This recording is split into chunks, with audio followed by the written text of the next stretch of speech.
The very first thing I did after opening my eyes in this second life? I chose to marry my cheating wife's powerful aunt. Why? Because in my past life, my precious daughter and my wife's first love's son were kidnapped at the exact same time. The kidnappers backed my wife, Chloe, into a sick, twisted corner, forcing her to make an impossible choice. She was only allowed to save one of them. And her? She hesitated for barely a few seconds before pointing at her ex's kid, choosing to save him without a single second thought about our own flesh and blood. The very next second, my heart shattered as I watched our innocent little girl get shoved right off the edge of that towering building, falling to her tragic death. Witnessing that absolute nightmare unfold right before my own eyes, my mind completely snapped, and in a fit of pure agony, I threw myself off that roof right after her. But now that the universe has handed me a miraculous second chance at life, I refuse to let that woman torture me ever again. All I want is to draw a permanent, unbreakable line between myself and Chloe. So, the moment I woke up, I fell straight to my knees in front of my stunned parents, looking up at them with absolute desperate sincerity. "Mom, Dad," I pleaded, "about that arranged marriage alliance with the Vance family? I choose to marry Natalie Vance." Hearing me drop a bombshell request like that completely out of nowhere left both of my parents looking absolutely bewildered. "Logan, sweetheart, wait, isn't Chloe the girl you've always loved? Natalie is Chloe's aunt, for crying out loud." As if recalling the sheer horror of my past life, my eyes flickered with a dark intensity, and my voice carried a heavy, undeniable weight of sorrow. "It is exactly because I know the brutal consequences of loving that woman that I wouldn't dare love her ever again. Mom, Dad, I have never, ever begged you for a single thing in my entire life. As the young master of this wealthy household, someone who has coasted on our family's glory and wealth, I know this alliance is a heavy duty I have to bear. But I only have this one desperately selfish request. Please, you have to grant this for me." Looking down at my forehead, which was already bruised and deeply red from bowing so hard against the floor, my parents let out a long, helpless sigh and gently pulled me up to my feet. "Well, since you've clearly made up your mind, your father and I will head over to the Vance estate and ask. The only catch is that Natalie holds immense power and untouchable status, so she might just laugh in our faces and reject this marriage. You really need to brace yourself and be mentally prepared for a flat-out no."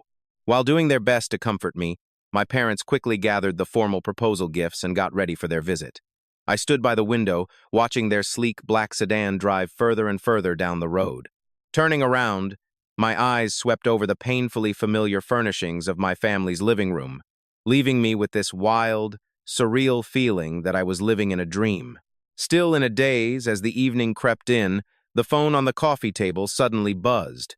It was a text message from none other than Chloe, demanding we meet up and dropping the address of a local bar. Recalling the absolute hell she put me through, I figured I'd use this perfect opportunity to look her in the eye and make it crystal clear that the groom's choice for the alliance had completely changed. So, I rushed right over to the spot. But the literal second I pushed open the heavy door to her private VIP room, a massive bucket of freezing cold water dropped from above, soaking me to the bone. The biting, icy chill seeped instantly into my skin, causing my entire body to shiver uncontrollably under the sudden shock. Cruel laughter immediately erupted from every single corner of the room. "Oh wow, look who it is! Isn't this the esteemed young master of the Miller family? How on earth did he end up looking like a pathetic, drowned rat? Man, you reap what you sow. Who told this loser to obsessively chase after Chloe every single day? A desperate, pathetic simp like him deserves exactly this kind of humiliating wake-up call." Through the jeering crowd, Chloe strutted right up to me, her face ice-cold and her eyes dripping with absolute, sickening disdain. "Are you seriously that incredibly desperate and impatient to marry me?" she mocked. "The absolute second word about the family alliance got out, you went running to your mommy and daddy, forcing them to rush over to my house to lock it down. You've turned this whole marriage into a massive public spectacle across the entire city. Now every single person in our social circle thinks you and I are getting hitched. Are you finally satisfied, you freak?" Listening to her rant, I instantly knew she had completely misunderstood the situation. Calmly, I wiped the dirty water off my face, slicked back my soaking wet hair, and stared her dead in the eye. The marriage alliance between the Miller family and the Vance family is a done deal, completely set in stone, I stated smoothly. It makes zero difference whose house they visit to hash out the details. But you really don't need to stress yourself out, Chloe, because this marriage has absolutely nothing to do with you. Chloe completely froze in her tracks for a split second before a nasty sneer crossed her face. Has absolutely nothing to do with me? Are you insane? Don't tell me you're actually trying to bluff that the person marrying you isn't going to be me? God, that is so utterly pathetic and ridiculous. Who else in the entire Vance family could possibly marry you besides me? Just as I opened my mouth to speak, the cracked open door was shoved wide open. Her precious first love, Austin, burst into the room, and the moment he saw us, fake, pathetic tears welled up in his eyes. Chloe, I just heard the news that you're getting married. I forced myself to come here tonight specifically to wish you all the happiness in the world. I genuinely hope you and the great young Master Miller have a beautiful, blissful life together. I hope you grow old and happy together. Choking on his own dramatic words, he spun on his heels and bolted out the door with bloodshot eyes, leaving behind nothing but the faint, pitiful sound of his own crying. Seeing her precious Austin run off, Chloe instantly descended into a blind panic. She violently shoved aside anyone stupid enough to be blocking her path and sprinted right out the door to chase after him. Thanks to her aggressive shove, I was violently thrown back against the glass coffee table, slicing a deep, nasty gash right across my forehead. Dark red blood began pouring out profusely, making me look like something straight out of a horror movie. A blinding, sharp pain violently throbbed from the brutal impact against my skull. Yet, as I sat there bleeding, watching those two pathetic figures fading off into the distance, a flood of dark, painful memories from my previous life flashed rapidly through my mind. Back in that doomed previous life, Chloe and I were classic childhood sweethearts. We literally grew up side by side, and I stupidly believed our bond was unbreakable. The second we reached adulthood and I heard my parents float the idea of a family alliance, my mind instantly went to all those years of Chloe's so-called care and affection for me. Naturally, I chose her as my bride without a single ounce of hesitation. But the harsh reality? The moment she heard the engagement news, her entire attitude toward me began to undergo a chilling, toxic transformation.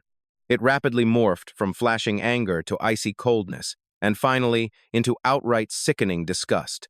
I was completely blind to the reason back then, but like a fool, I still married her, desperately hoping that things would just magically fix themselves after we tied the knot. It wasn't, until the unthinkable happened to our child, that I stumbled into the study, only to find tens of thousands of photos of Austin. My wife, Chloe, had been hiding them all along.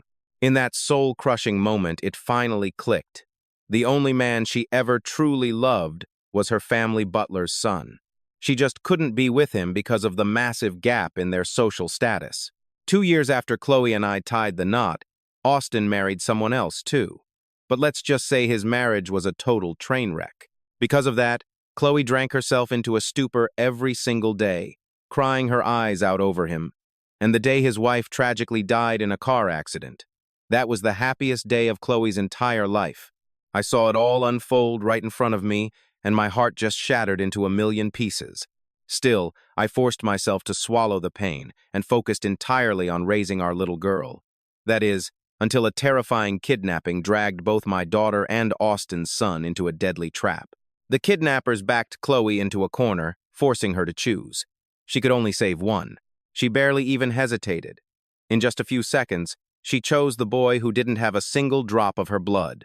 And the very next second, my sweet daughter was shoved off the roof of that towering building, plummeting to her death.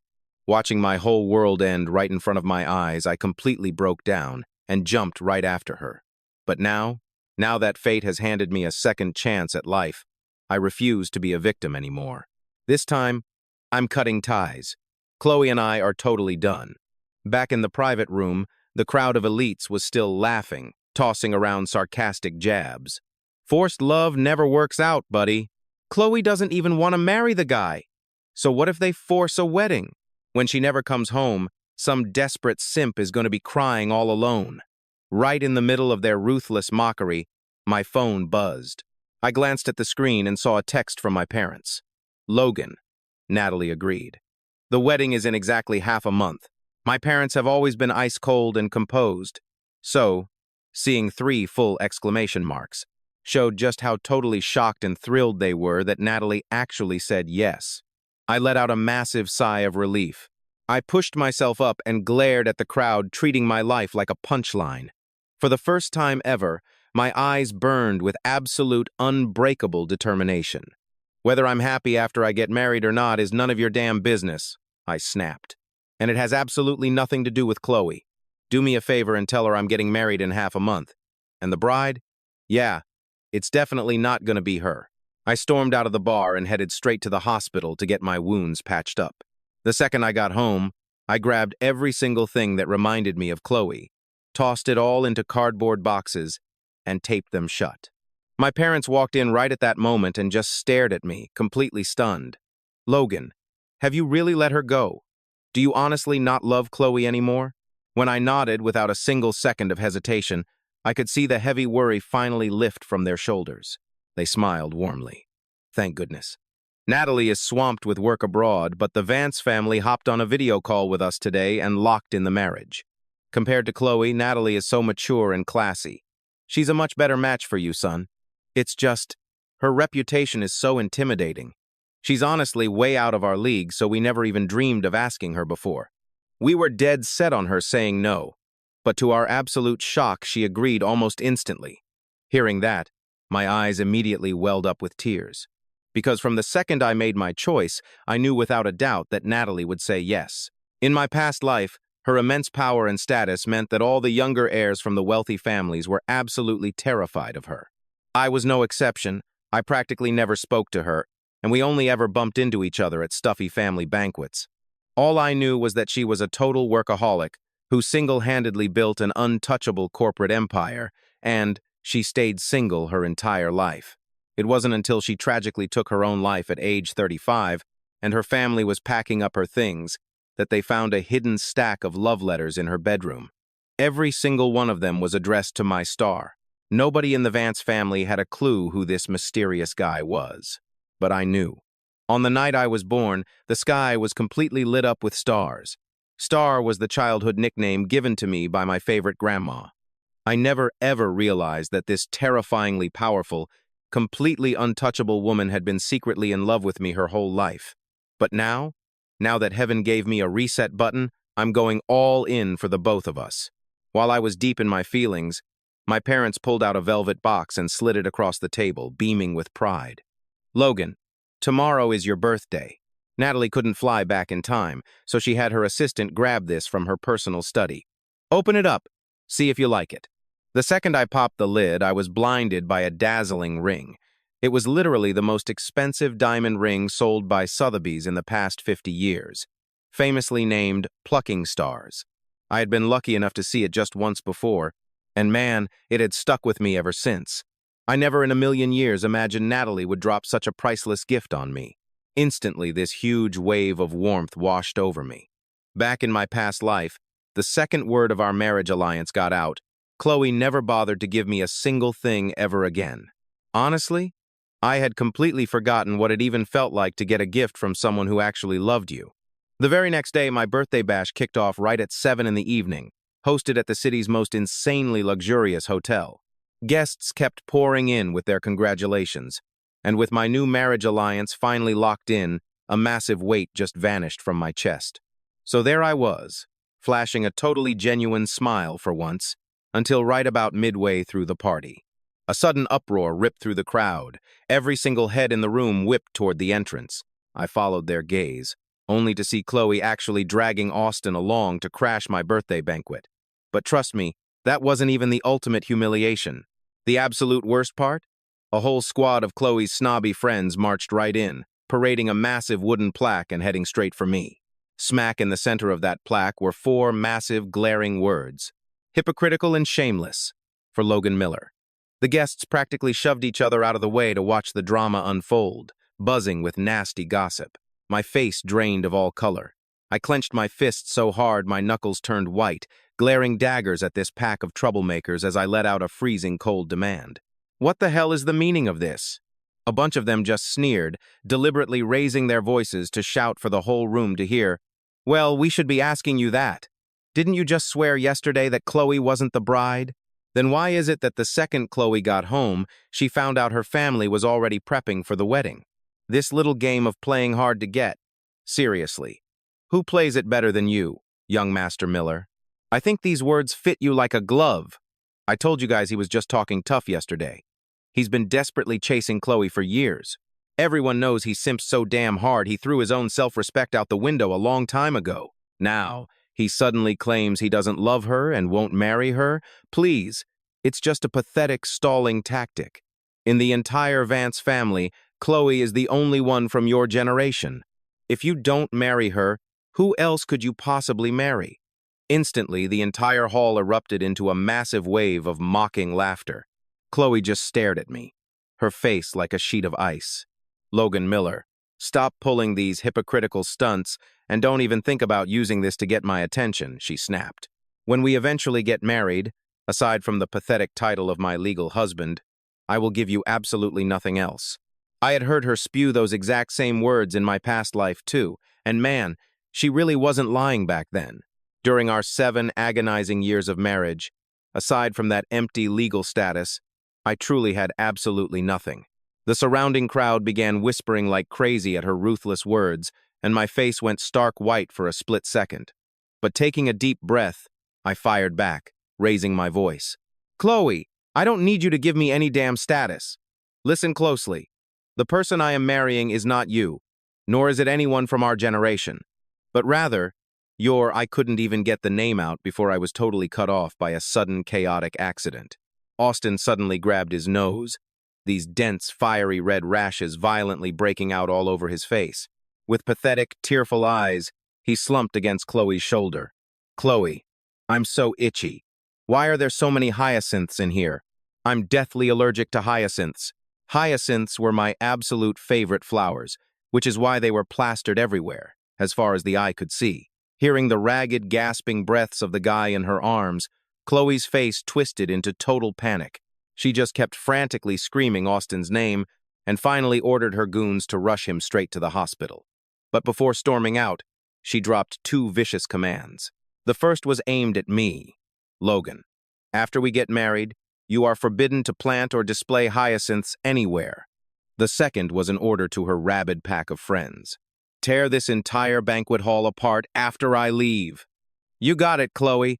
We'll make sure the job is done. Before her words even faded, the whole gang started grabbing chairs and tables like straight-up bandits, smashing every single thing in sight. My expensive birthday cake was completely obliterated, smeared all over the pristine floor. Shards of shattered wine glasses and plates went flying everywhere like shrapnel. My beautiful fresh flowers were ruthlessly trampled into mud by the terrified, fleeing guests. Stop it! What the hell gives you the right to ruin my birthday? I roared. Stop! You're gonna marry Chloe anyway. Since you listen to your future wife like such a good little dog, naturally, whatever Chloe says goes. They laughed. I screamed at them until my throat was raw and hoarse, but I couldn't stop the destruction at all. Instead, it just brought down an endless, crushing wave of mockery right on my head. In the end, every last guest bailed, and my big night turned into a total chaotic nightmare. For the next few days, with bloodshot eyes, I just locked myself inside my room, refusing to step a single foot outside. When my parents finally found out about the absolutely outrageous stunts Chloe had pulled, they felt even more incredibly relieved. Stopping their son from marrying that psycho was 100% the right call. My family was ready to storm over and tear the Vances apart, but I held them back. I had finally dragged myself out of my room after days of isolation. As rushed as the wedding prep was, I just didn't want any more drama. After talking my parents down, I headed out, clutching a design blueprint like my life depended on it. See, I hadn't spent those days locked away crying over Chloe. As far as I was concerned, that woman was dead to me. I was holed up in my room, pouring my heart into designing a custom wedding ring for Natalie. I knew her plucking star's ring was priceless, so I wanted to give her something deeply personal to match her unconditional love. I handed the blueprints to our butler, telling him to track down a master jeweler to hand-carve it to perfection. But when pickup day finally rolled around, the ring was completely missing. I demanded answers, only to find out that Chloe had strolled in a few days prior to shop for jewelry. She apparently fell in love with my design on the spot, asked a couple of questions, and just snatched it. She literally told the staff, "It's for me anyway, so there is zero need to make Logan come all the way down here." Knowing about the marriage pact between our families, the staff didn't even try to stop her. My stomach instantly dropped to rock bottom. I practically flew over to the Vance estate to hunt Chloe down and get my ring back. But the second I kicked the door open, I caught Austin sitting on the floor, surrounded by a mountain of packages. "Oh, Chloe, you sneaky thing! You cleared out my shopping cart again? You spoil me too much. How could I ever repay you?" She just giggled. "I love doing it. You don't owe me a thing. Plus, I've told you a million times, stop calling me Mrs." Austin smirked and purred her name. Chloe, watching them make moon eyes at each other made me sick, but I marched straight in without missing a beat. Hearing my footsteps, Chloe snapped her head around. Scowling, she barked, "What the hell are you doing here?" I just held out my hand. "Give me back the ring you stole." She raised an eyebrow. "It's gone." "Gone?" My eyes narrowed, and my voice dropped to an icy growl. "What exactly do you mean, gone?"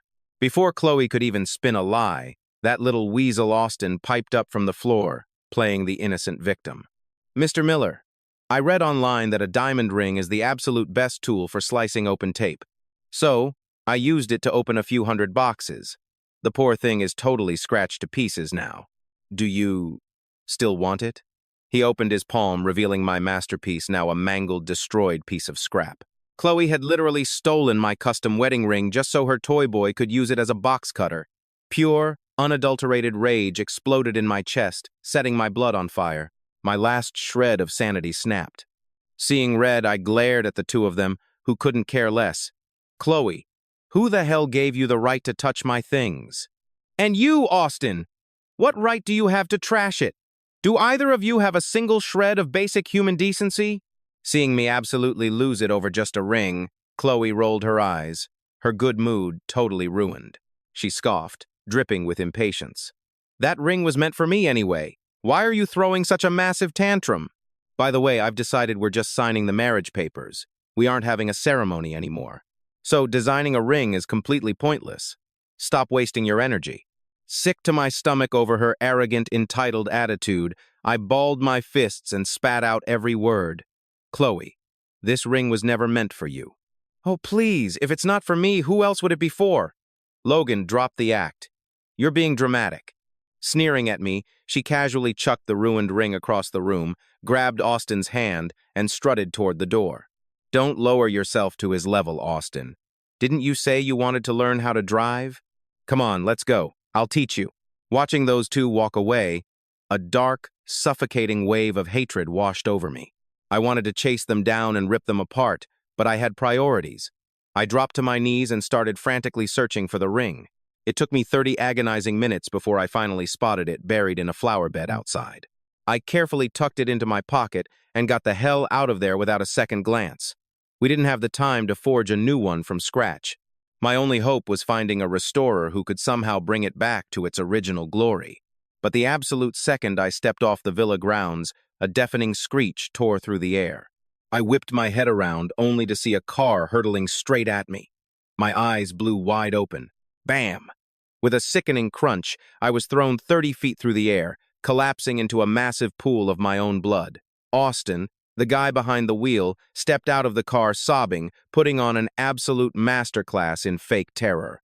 "Oh my God, it's over. I'm so sorry," he wailed. "I just got my learner's permit. I swear I hit the gas instead of the brake. I've ruined everything. Look at how much Mr. Miller is bleeding. Chloe, please, am I going to jail for this?" My blood was literally painting the stone steps red. But seeing that gruesome sight, Chloe didn't panic for me. She just frowned and pulled Austin into a warm, comforting hug. "Shh, it's okay," she cooed softly. "He always loves playing the victim. He's just putting on a show right now. Just ignore him. He'll get up the second he realizes no one's buying his act. Don't be scared, Austin. Please don't cry." As my consciousness faded, those cold words hit me harder than the car did. A freezing, bitter chill ripped through my shattered body. And the tears? I couldn't hold them back anymore. They just poured down my face. "Chloe, we were childhood sweethearts. We grew up together. I thought even if you didn't love me romantically, you'd have at least one tiny, pathetic shred of human decency left for me. But no. Just to soothe Austin's ego, you were willing to watch me bleed out in the street. Why the hell did I ever fall in love with you in my past life? I fought so hard to stay awake. I just needed to call for help. But the second my bloody fingers gripped my phone, every last ounce of strength drained right out of me. A heavy, suffocating darkness surged forward, swallowing me whole. When my eyes finally fluttered open, it was already the next day. Barely a minute later, a doctor marched in with my chart, glaring at me. You were in a brutal car accident. Why on earth weren't you brought in immediately? Why did you guys wait until you were practically drained of blood to show up at an emergency room? Are you completely out of your minds? The image of Chloe hugging Austin flashed through my mind. I opened my mouth to speak, but all that came out was a weak, bitter laugh. What was I even supposed to say? Was I supposed to tell him that my childhood sweetheart was too busy coddling my attempted murderer to care if I bled to death on the pavement? The doctor didn't push it, simply sighing and changing the subject. Where is your wife? Tell her she needs to finish your admission paperwork right away. The painkillers were making me loopy, and I just mumbled, She's out of the country. The words barely left my mouth when the door swung open. Chloe walked right in, staring daggers at me. Who's out of the country? The doctor snapped. She's standing right there. The woman who signed the surgical consent form is your wife, isn't she? Ma'am, didn't I clearly tell you someone needed to monitor the patient 24 hours a day while he was unconscious? Why did you just vanish? Thank God he didn't flatline. Go finish the paperwork at the front desk, now. He ripped the hospital form off his clipboard, shoved it into her hand, and stormed right out of the room. She's not my wife, I muttered to the empty doorway, even though the doctor was already long gone. For a split second, a flash of guilt actually crossed Chloe's face, but she quickly masked it. All right, enough, she huffed. I brought you to the hospital, didn't I? Drop the hard-to-get act. You need to know when to quit. She dropped a paper bag on my tray table. Noticing the heavy, blood-spotted gauze wrapped around my head, her tone finally softened. It's still hot. You should eat it before it gets cold. I glanced at the familiar logo on the bag, and my entire body tensed up. Back in the day, whenever I got sick, Chloe used to drive 20 miles out of town and wait in ridiculous lines just to get me those exact red bean pastries. But whether it was in my past life or this one, ever since she found out about our family's arranged marriage alliance, she hadn't shown me an ounce of that old affection. I just stared at the steam curling out of the bag. I didn't reach for it. I didn't even flinch. I slowly closed my eyes, and a second later I heard her hesitant voice. Listen, about yesterday. Austin really didn't mean to hit you. Please don't make this a big legal issue for him. Ha! Of course. It was all for Austin. I opened my eyes and started laughing so hard that tears stung my eyes. Chloe, that bastard ran me down on purpose. I'm calling the cops, and I'm going to make sure he rots in a cell for this. Her soft expression vanished instantly, replaced by sheer fury. I brought you your favorite food. I practically apologized for him, she snapped. Logan Miller, do not push your damn luck with me. Seeing how incredibly fast her sweet little act crumbled, I just smirked. I stared right back at her, my eyes red and hollow, locking her in a dead silent standoff. She knew my stubborn streak better than anyone. After what felt like an eternity of glaring, Chloe pinched the bridge of her nose and let out an exhausted, heavy sigh. Fine. Let's both compromise here. You only threw this massive tantrum because you wanted me to marry you, right? Fine. I'll give you a wedding. The exact wedding our families are setting up right now, the one you've obsessed over. I'll walk down that aisle. Are you happy now? Looking at her strained face, treating our marriage like some painful chore she just had to endure, I lowered my eyes. I couldn't help but think back to how things used to be. In my past life, Chloe didn't even bother showing up to our wedding. She absolutely loathed me, and she despised the very idea of marrying me. But this time around, she was finally caving in. Still, it was all just for Austin's sake. Back then, she dragged herself down the aisle with me, even though she couldn't stand the sight of me. Why? Mostly because her family backed her into a corner. After all, Austin was her one and only weakness. And since the guy was nothing more than a lowly butler's son, he was insanely easy to control. Her family never broke a sweat worrying he'd rebel. But in this life, there is absolutely zero chance I'm repeating the same miserable mistake. So, I laid it out crystal clear. Save it. You were never meant to be the bride anyway. Whether you show up or not doesn't mean a damn thing to me. That totally set Chloe off. She was absolutely seething, but right before she could explode in my face, her phone started buzzing.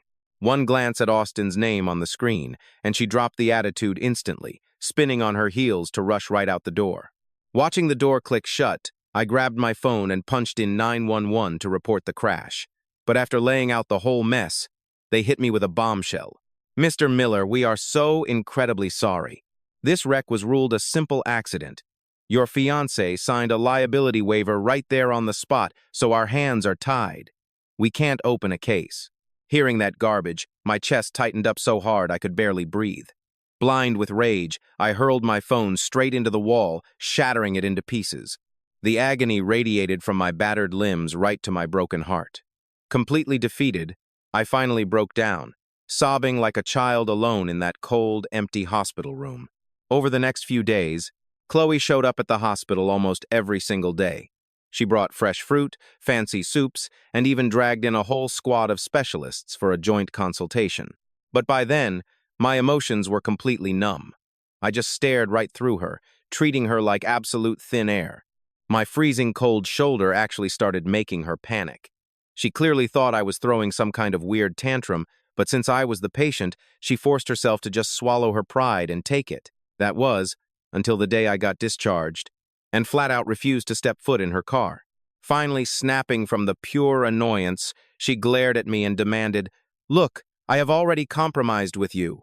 How much longer are you going to keep throwing this pathetic little pity party? If you keep pushing me like this, aren't you terrified I'll just say screw it and call off the wedding entirely?" I knew damn well that explaining myself would be a massive waste of breath, so I just dropped my gaze and played deaf. Of course, in Chloe's arrogant mind, this was me finally backing down, and her sour mood slowly started to lift. Her tone softened up to a condescending purr. "Don't ever pull a stunt like this again, okay? My aunt is flying back today, so I am taking you as my +1 to the family banquet. She is the head of the mighty Vance family, and tonight, in front of everyone, she'll officially announce our marriage alliance. I promised you I'd go through with it, and I will. When the big day comes, I will throw you the grandest wedding imaginable." That should finally keep you happy, right? For the first time in days, I looked her dead in the eye. And my voice, which had been completely deadpan all week, suddenly sparked with a thrill of genuine excitement. "Wait, your aunt is finally back in the country?" Seeing me perk up, Chloe smirked, looking terribly smug like she had everything completely figured out. "Yeah, she is. Are you seriously that desperate to marry me?" "Relax. I said I'll be at the wedding. Just don't ever pull this silent treatment crap on me again. Playing hard to get is cute once or twice, but keep it up and I will get seriously sick of you." Chloe tossed that out while yanking open the car door. I knew trying to explain the truth to her dense head was pointless. So, I didn't even bother trying. Sliding into the passenger seat, I just told her straight up I need to swing by home to shower and put on a fresh suit. Seeing how deeply I cared about looking sharp for this banquet, her ego totally assumed it was because I loved her so desperately and just wanted to impress her powerful aunt. Chloe just raised an eyebrow, humoring my request for once in her life.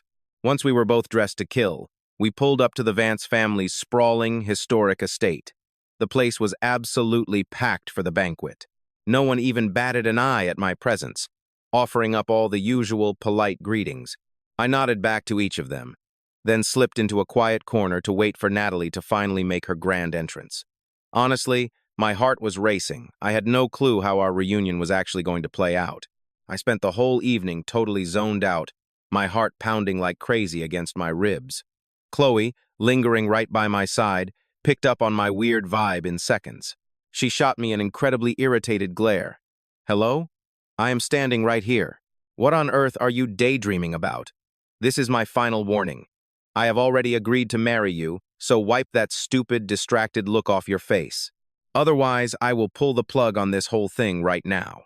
A snarky comeback burned on the tip of my tongue, but I swallowed the words right before they slipped out. Whatever. She'd find out soon enough that she was never going to be my bride anyway. No sense wasting my breath when her reality was about to shatter. And just a few minutes later, the heavy oak doors to the grand hall finally swung open. Every single head in the room snapped toward the entrance, breath held in pure anticipation, but the person stepping into the spotlight? Yeah, it definitely wasn't Natalie. Instead, it was Elder Vance. His steps a little shaky as he made his way up to the microphone to drop a massive bombshell on the crowd. Before Natalie could take off, she got into a minor car accident and missed her flight, he announced. She's still stuck overseas, so she won't be making it to the banquet today. Hearing that, my heart practically leaped into my throat. I shot up from my seat, panic bleeding into my voice. Grandpa Vance? Is she okay? Is it bad? I blurted out. The old man just waved a hand, trying to calm me down. She's perfectly fine, Logan. And don't worry, it won't delay the main event. Rest assured. But Chloe just scowled, roughly yanking me back down into my chair. She leaned in, her voice an angry hiss. Look, the alliance is a done deal, but you aren't officially part of the Vance family yet. So quit acting so obsessed with my aunt just to flex your imaginary status. It's seriously pathetic and totally out of line. I was absolutely done with her garbage. I was this close to ripping off the Band-Aid and exposing the truth, but Elder Vance cleared his throat, and the whole room went dead silent. The main reason I gathered you all here today is to officially announce the marriage alliance between the Miller and Vance families. The wedding is locked in for exactly 7 days from now at the Nanping Villa. The groom, the young master of the Miller family, Logan Miller. While his booming voice echoed through the hall, Chloe's phone buzzed with a text from her precious Austin. I have zero clue what the guy sent, but her face completely drained of color. She sprang up and bolted from the venue, totally ignoring the rest of the speech. And his bride, the elder continued, is the head of our very own Vance family, Natalie Vance. Boom! That totally completely unexpected twist sent the entire ballroom into an absolute frenzy, with jaws dropping and whispers erupting everywhere. Wait, did I hear that right? It's Natalie? Not Chloe? Bro, yeah. How the heck is it the head of the family, Natalie? Isn't she basically untouchable? Why on earth would she marry some young kid? The shockwaves of their gossip practically blew the roof off the place. Even though everyone was losing their minds, they respected Natalie's terrifying power way too much to talk trash out loud. Instead, they all swarmed me with congratulations, and I stood tall to soak in the new reality. But even after the VIP banquet wrapped up, I was still sweating bullets over that car crash. So, I tracked down Elder Vance for the real story. The old man just chuckled, giving my shoulder a reassuring squeeze. Natalie sent over some pictures. Boy, I saw them myself, and it's barely a scratch. She'll be back on her feet in no time. Logan, you just focus on getting ready for the big day. Only then did my racing heart finally settle down. For the next 2 or 3 days, I locked myself at home, obsessing over the wedding invitations. Between the custom suits, the dowry, and a million other details, I completely ghosted the outside world. During my grind, Chloe's obnoxious little squad kept spamming my phone, but I left every single one of them on read. That is, until I was about to crash for the night and accidentally fat-fingered the chat, realizing they were all whining about the exact same drama. Chloe got hurt and she's stuck in the hospital. She's in room 609 downtown. Hello? Aren't you coming to see her? Make sure you bring that chicken soup she always begs for. Dude, why are you ignoring us? Are you seriously still playing this lame game of hard to get? You never know when to quit, do you? Logan Miller, what the hell is your problem? You're just a desperate simp, so drop the tough guy act. Get your butt over here right now. Honestly, reading all that garbage just made me laugh out loud. I took about 5 seconds to type out a brutal reality check and hit send. Chloe got into a wreck? She has nurses, she has her little squad, and she has her precious Austin. Why on earth would I care? Once it delivered, I casually swiped open my social feed. Scrolling down, my timeline was absolutely flooded with pathetic, pity-baiting hospital selfies from Chloe. The girl literally never posted online when we were together, so seeing her crave attention like this was definitely a plot twist. But I honestly couldn't care less. I rolled my eyes, closed the app, and started texting the Vance family insiders I'd befriended earlier that week. My only mission? Digging up every little detail I could about my future wife, Natalie. Finding out she was a huge seafood fan, I hit up my family's private fish pond the very next morning, totally ready to catch some fresh bass and level up my cooking skills. I wanted to cook her the perfect meal. But just as I netted the best catch and turned around, I bumped into a rat who had somehow sneaked onto my turf. It was Austin, marching right at me. He was fidgeting with his hands, wearing this sickeningly fake, innocent puppy dog expression. "Mr. Miller, are you mad because you found out Chloe wrecked her hand in a fight just to protect me?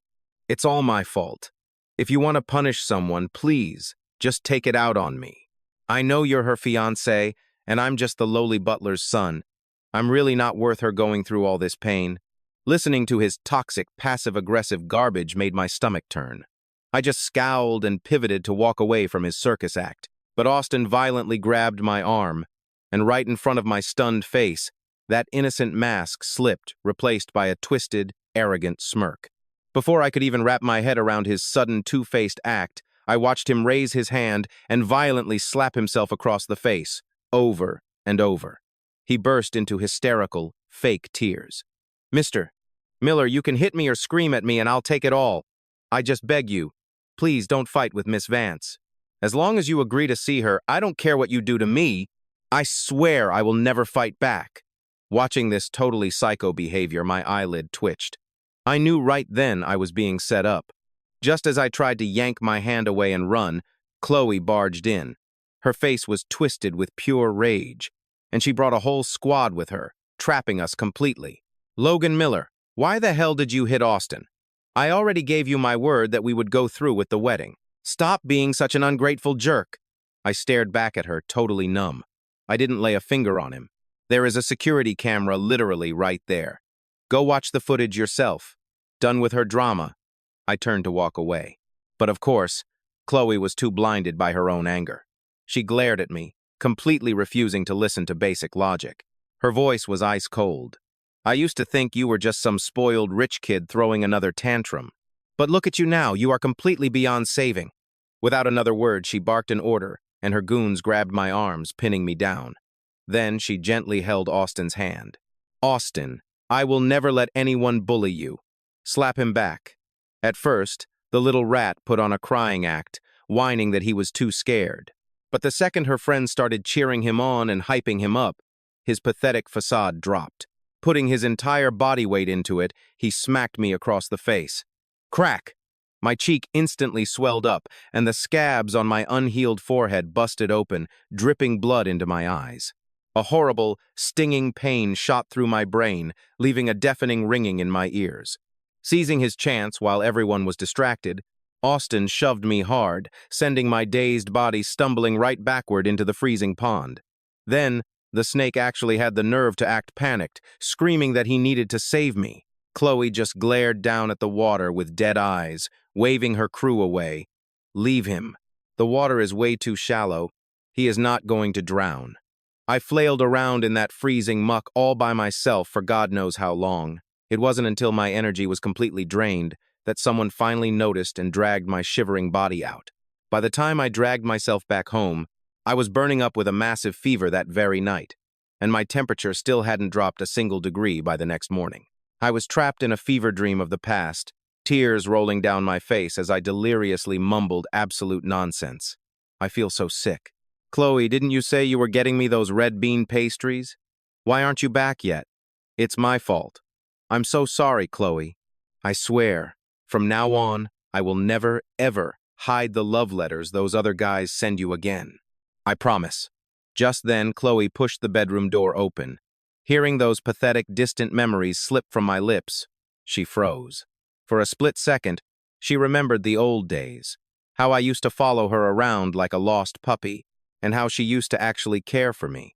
For a moment, her icy heart melted just a tiny bit. We used to be so good together. Why did he have to pull a stunt like this? If you hadn't forced this ridiculous marriage on me, I would have happily kept you as my sweet little brother forever. Hearing her twisted logic cut right through my brain fog, I woke up.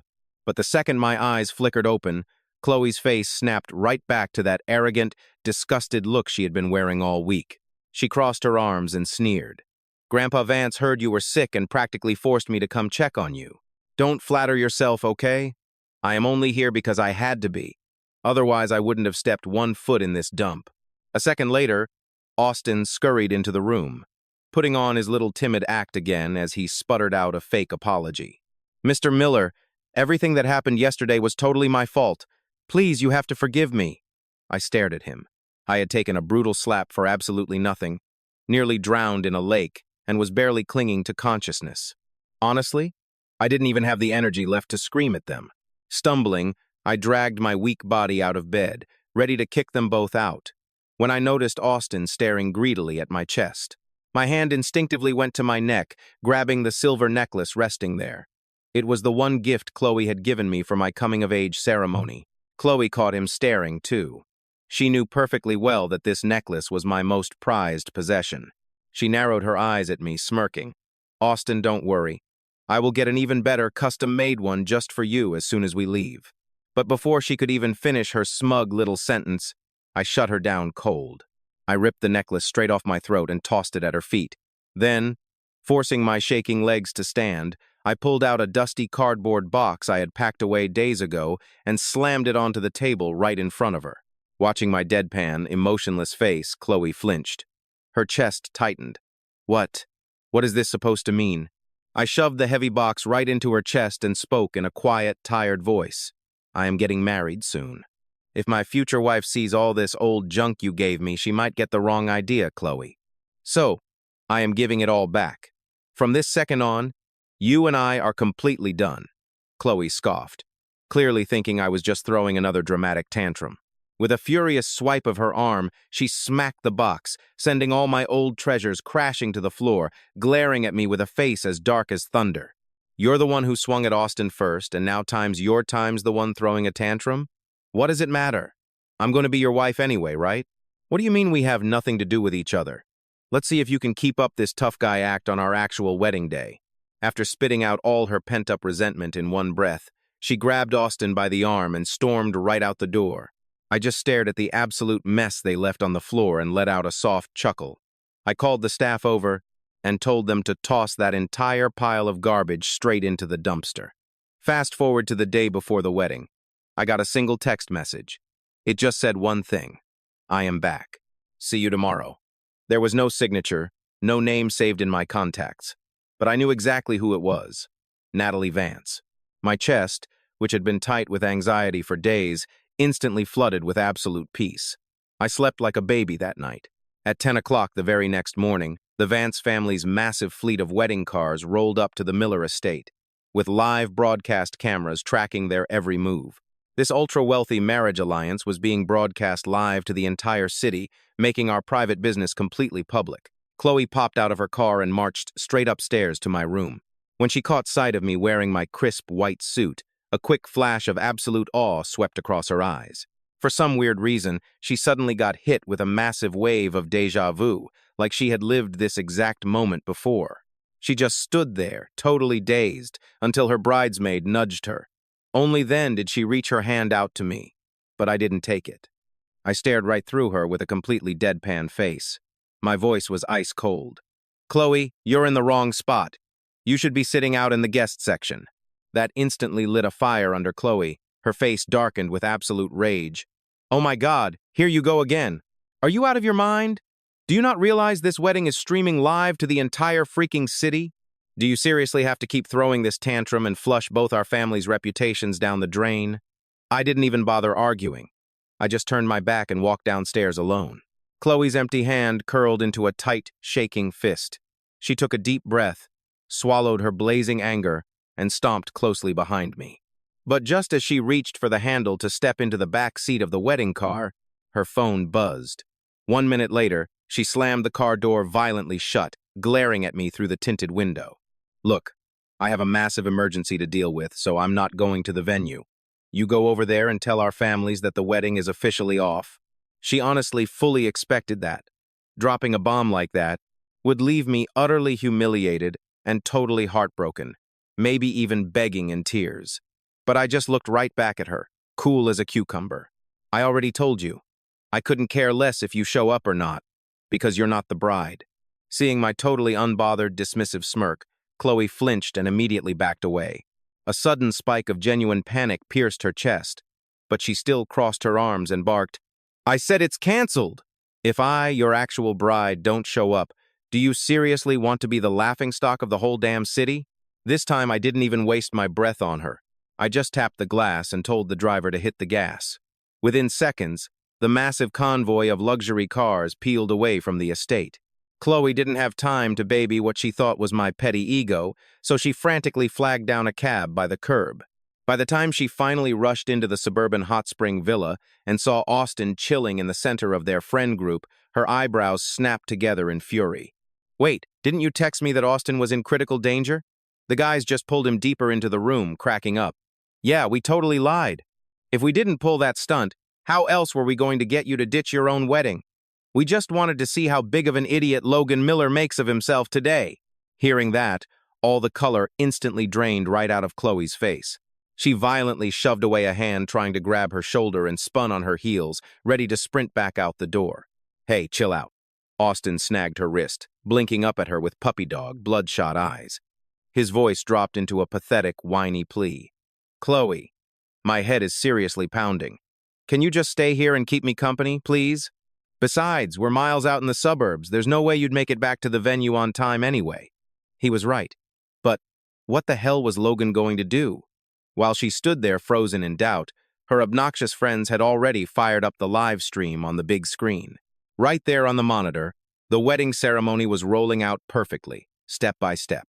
When they realized I was stubbornly pushing forward with the event instead of canceling it like a coward, the whole room erupted into malicious, mocking laughter. No freaking way. He still hasn't called it off?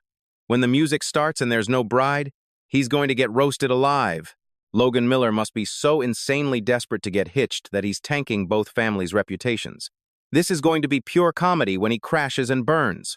Chloe had zero clue what the hell was going through my head, and her face darkened like a brewing hurricane, practically vibrating with rage. She was just debating if she needed to call the Vance family to do damage control when one of her friends suddenly screamed at the TV. Holy crap! The wedding is actually starting! Chloe's eyes darted up at the screen just in time to see my dad gripping my arm, walking me right to the center of the stage. I just stood there, alone. The spotlight beat down on me for what felt like an eternity, but no bride. The live stream chat went absolutely nuclear. Thousands of question marks flooded the screen, followed by a tidal wave of comments screaming that the bride had ditched the wedding. Over in Chloe's room, everyone was howling. They were laughing so hard they were literally doubled over, gasping for air. But Chloe? She just sat there with a cold, smug look on her face.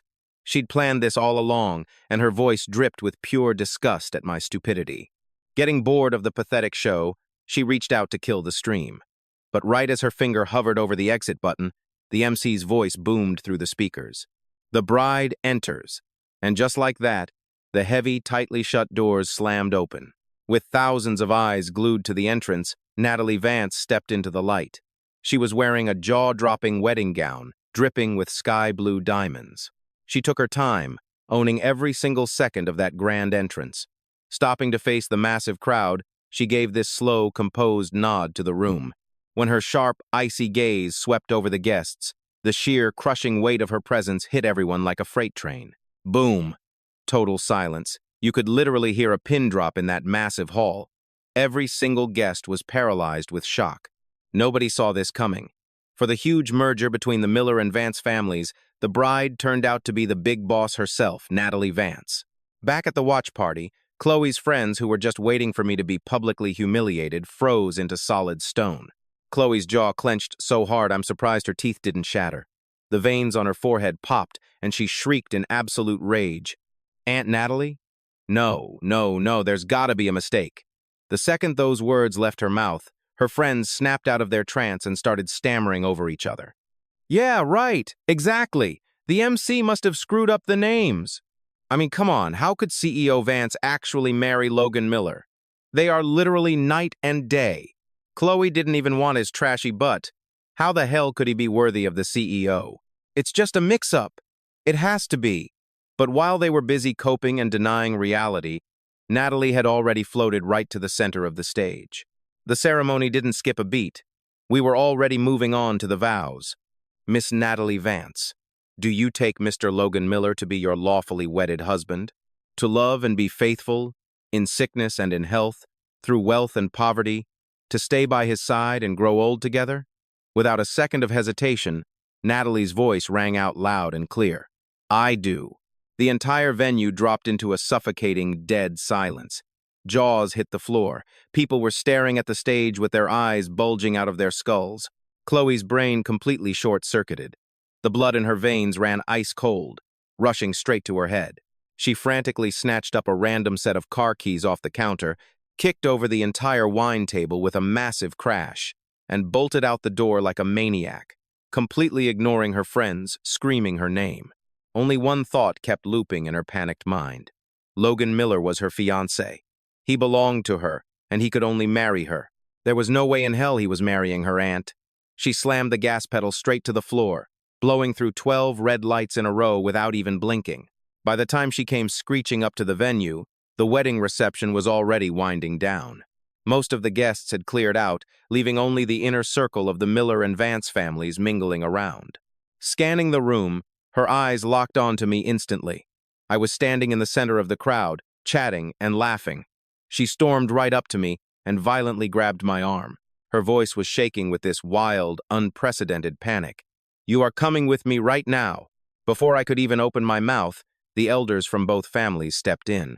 Chloe, what the hell do you think you're doing? Your aunt just married Logan, and it's already over. Why are you just now showing up to ruin things? Logan and Natalie still need to head back to the main estate for the tea ceremony. Stop making a scene. Chloe Vance, let go of him, this instant. We put up with your childish tantrums normally, but today is your aunt's big day. If you don't back off, you are going to get it. Even with her parents screaming at her, Chloe just dug her heels in harder, her nails digging viciously into my arm. She was squeezing my wrist so tight it was turning beet red. I frowned, annoyed, and was just about to tell her off, when a soft, magnetic voice echoed right behind me. Let go. Just 2 little words. But Chloe dropped my hand instantly, like she'd grabbed a live wire. She didn't even dare to turn around, just choked out a pathetic Aunt Natalie. Natalie didn't even dignify that with a response. The crowd just naturally parted like the Red Sea. She glided right up to my side, gently taking my hand to rub the sore marks. Only then did she finally shoot a freezing glare at Chloe. This is your uncle. The air in the room instantly dropped to absolute zero. You could see Chloe physically gagging at the word, but under Natalie's terrifying alpha dog presence, every single hair on her body stood straight up. It was like 1,000 spiders crawling up her spine. That deep, primal fear hardwired into her brain forced her to bow her head and whisper, Uncle, Uncle. Standing right there in front of both our families, I tossed the word back at her with a bright, generous smile. We're family from now on. Every single syllable I dropped felt like a massive boulder crushing Chloe's chest, totally knocking the wind out of her. Her fists were clenched so tight her knuckles turned white, and she just glared at me, dead set. A wild storm of emotions was raging in her eyes. I could practically taste her bitter reluctance and blazing fury, but honestly, I couldn't care less. I just took Natalie's hand, flashing a warm smile as I asked about our schedule for the day. Natalie checked the time, and when she looked back up, a rare, soft hint of tenderness actually melted into those usually ice-cold eyes of hers. She spoke up, her voice surprisingly gentle. Since our connecting flight was delayed, we ended up having to skip the morning tea ceremony. Normally, the rules say we should head over to the old estate right now to make up for it. But you've had such an exhausting day. Let's just push all these stiff formalities to tomorrow. We should head back and get some rest first. Does that sound okay to you? Hearing her say that, the elders of the Vance family couldn't help but crack a few smiles and tease us. Oh, wow. Things really do change the second you tie the knot. You already know exactly how to spoil your new husband. Normally, our Natalie acts so cold and unapproachable. But who knew she could actually speak so sweetly? Our youngest girl has finally settled down and started a family of her own.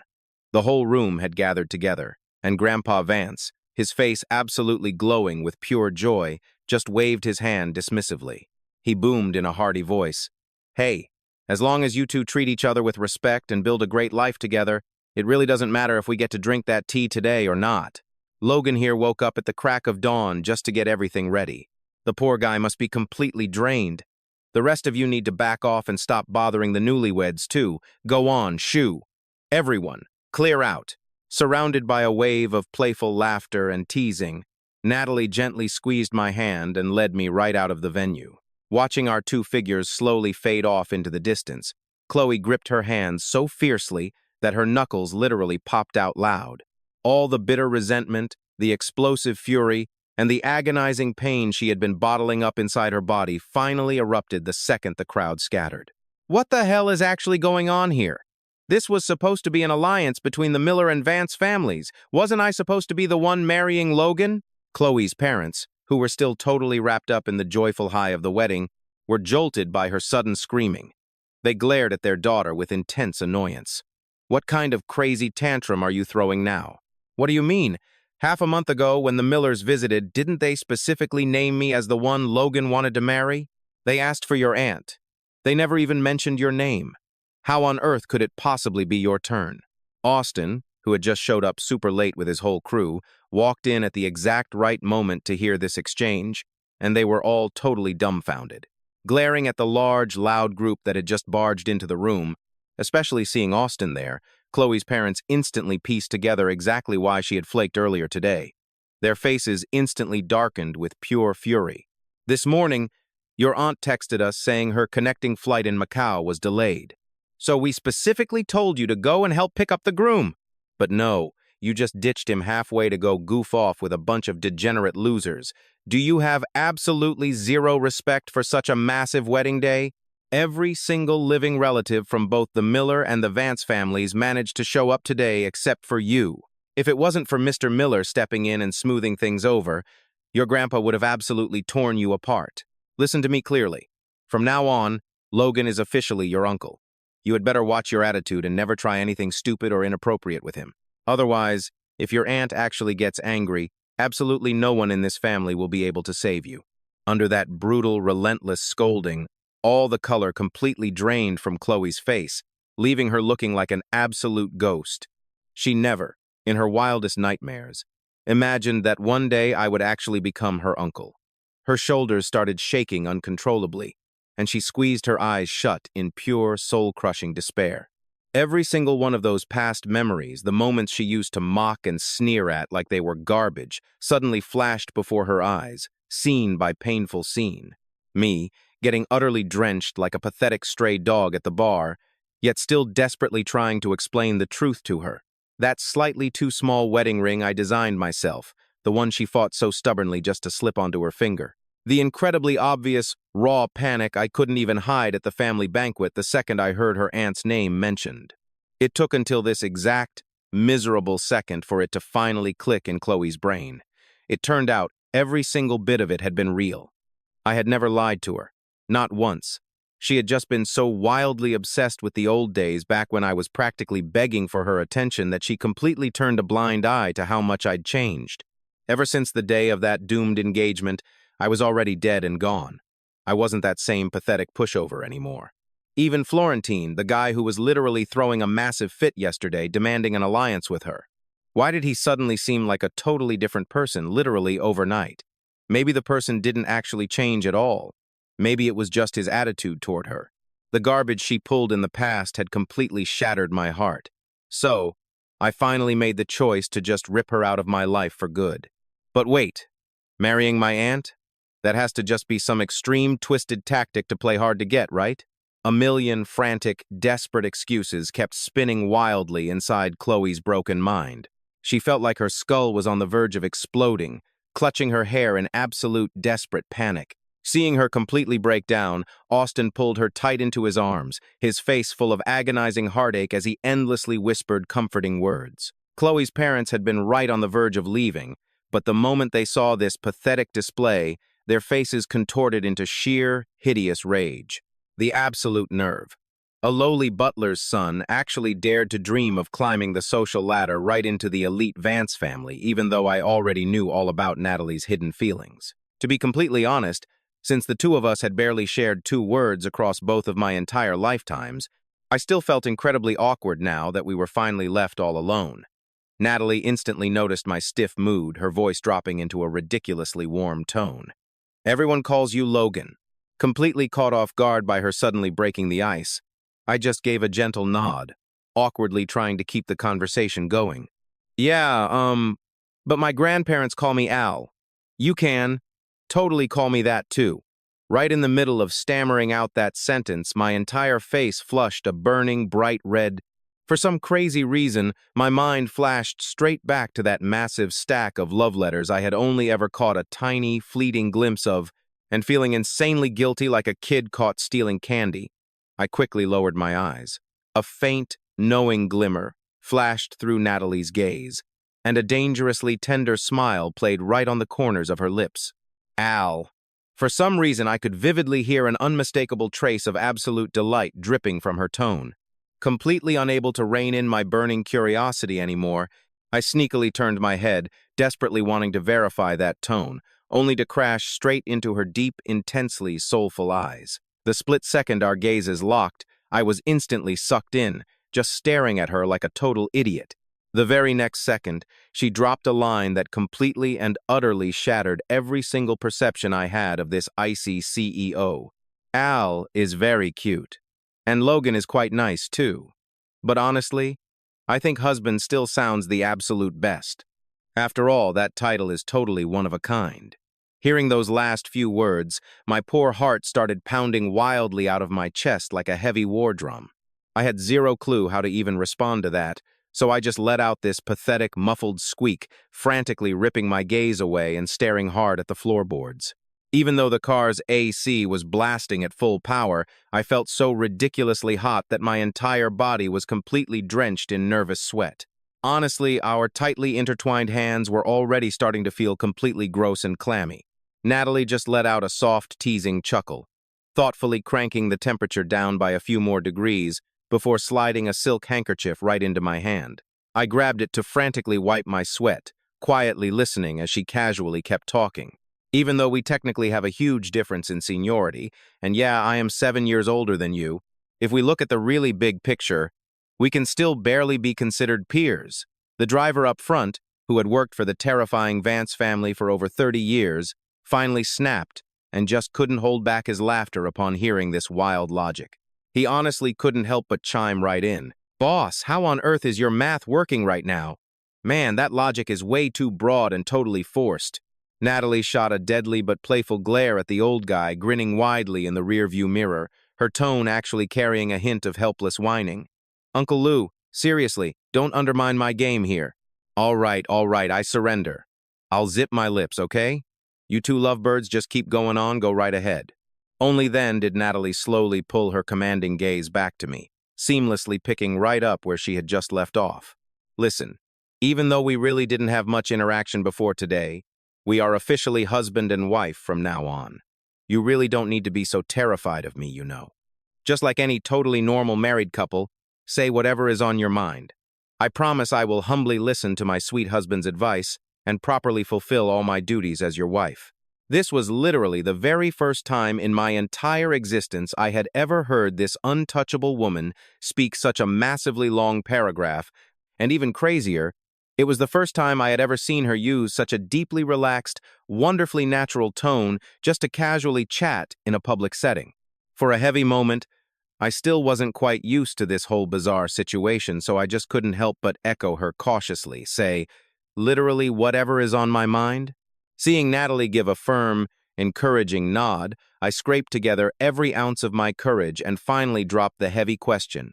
"Why on earth did you actually agree to this marriage alliance with me?" Natalie visibly froze for a few tense seconds, but she incredibly quickly recovered her usual icy composure, smoothly countering with a sharp question of her very own. "I can definitely answer that for you. But right before I do, I want to ask you a question too. Out of all the rich and powerful potential choices for this grand alliance, why did you choose me?" Oh great, now it was my turn to suffer a massive, pounding headache. Fortunately, my panicked brain actually worked pretty quickly, and I frantically scraped together a few half-decent sounding reasons. "Well, I'm the sole heir of the Miller family, and you're the absolute head of the Vance family. A corporate alliance, you know, is all about creating the most powerful combination possible. Besides, our age difference really isn't that big, either. So, we definitely have tons of common ground and can easily hit it off. There's absolutely zero need to worry about us getting along after the wedding. Plus, you're just incredibly outstanding." I figured I might as well shoot my shot and ask for the absolute best option right out the gate. If you actually agreed, wouldn't I be scoring a massive, once-in-a-lifetime bargain?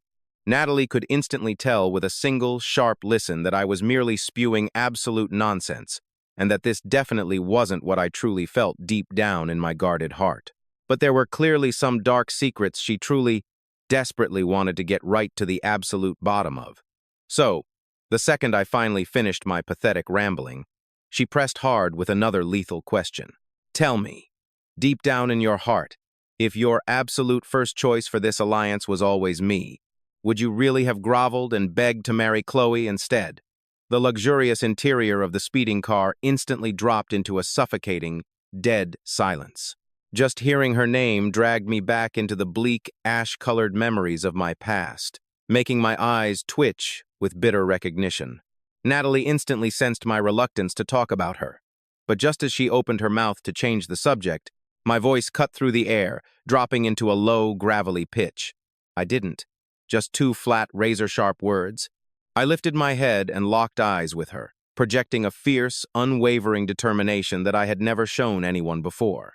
If you hadn't agreed to this, I told her, I absolutely would have found a way to blow this whole marriage alliance to pieces. Natalie let out a quiet, inexplicable sigh of relief. She gently rubbed her fingertips together, hesitating before asking two questions that meant everything to me. Was Chloe not good enough for you? Didn't you love her with all your heart? Beneath her soft, barely audible whisper, I caught a fragile, tangled knot of complex emotions that anyone else would have missed. I knew exactly why she was digging into this, and I knew my answer would set the tone for our entire future together. You see, Natalie was an incredibly proud, fiercely restrained woman. She would rather die than let herself become some pathetic backup plan or a substitute for another woman's unrequited love. In my past life, she buried her intense feelings for me so deeply for over 30 years, only for them to surface after her tragic, accidental death. That alone proved her almost terrifying, borderline pathological self-control. If she ever found out that I was reborn, and that I only chose her to escape my tragic past, she would undoubtedly lock those precious feelings away in the darkest corner of her heart forever. I refused to let that happen, so I looked her in the eyes and lied. Honestly, I only ever liked her for her pretty face. I figured, since I had to enter a marriage alliance anyway, locking down a stunning, top-tier woman wouldn't be half bad. That's the only reason I chased her. But come on, you're brilliant. You must already know that the guy she actually loves isn't me, right? I was just too blind to see it back then, and I only figured it out recently. Think about it. I am the young master of the Miller family. How the hell could I ever tolerate my own wife secretly pining for another man? So, without a second thought, I completely dumped her. Besides, you are 100, no, 1,000 times out of her league. I figured I'd shoot my shot with you instead. After all, everyone in North Capital knows that when Logan Miller wants a woman, he will ruthlessly bulldoze through anything and completely throw his own pride out the window. Even though I kept my tone totally light and casual, Natalie didn't miss the faint, betrayal-fueled glint of tears pooling in the corners of my eyes. This was a woman who had survived the cutthroat corporate bloodbath for years, dealing with the absolute worst kinds of snakes, so reading my heart was child's play to her. And yet, as she watched me lie through my teeth to protect her, she couldn't bring herself to say a single harsh word. She just wanted to pull my broken self into her arms, and to my shock, she actually did exactly that. After all, we were officially husband and wife now. All those invisible walls and fears she used to harbor, they didn't matter anymore. She gently rubbed my back, her soothing voice infinitely softer and warmer than the brightest spring morning. That is called being brave, she whispered. Not bulldozing through anything. It was such an incredibly simple sentence, yet it worked like pure magic, effortlessly erasing the deep, jagged scars that had bled in my heart for lifetimes. I completely stopped fighting the agonizing emotions tearing me apart, and right there in the quiet car cabin, there was nothing left but a newlywed couple clinging to each other for dear life. Once my turbulent emotions finally cooled off, realizing what had just happened hit me with a massive wave of embarrassment. Seriously, how the hell did I just break down and bawl in front of Natalie? How was I even supposed to explain that? But before I could scramble for an excuse, Natalie beat me to the punch. Weren't you dying to know why I agreed to this marriage alliance? Honestly, my reasons match yours perfectly.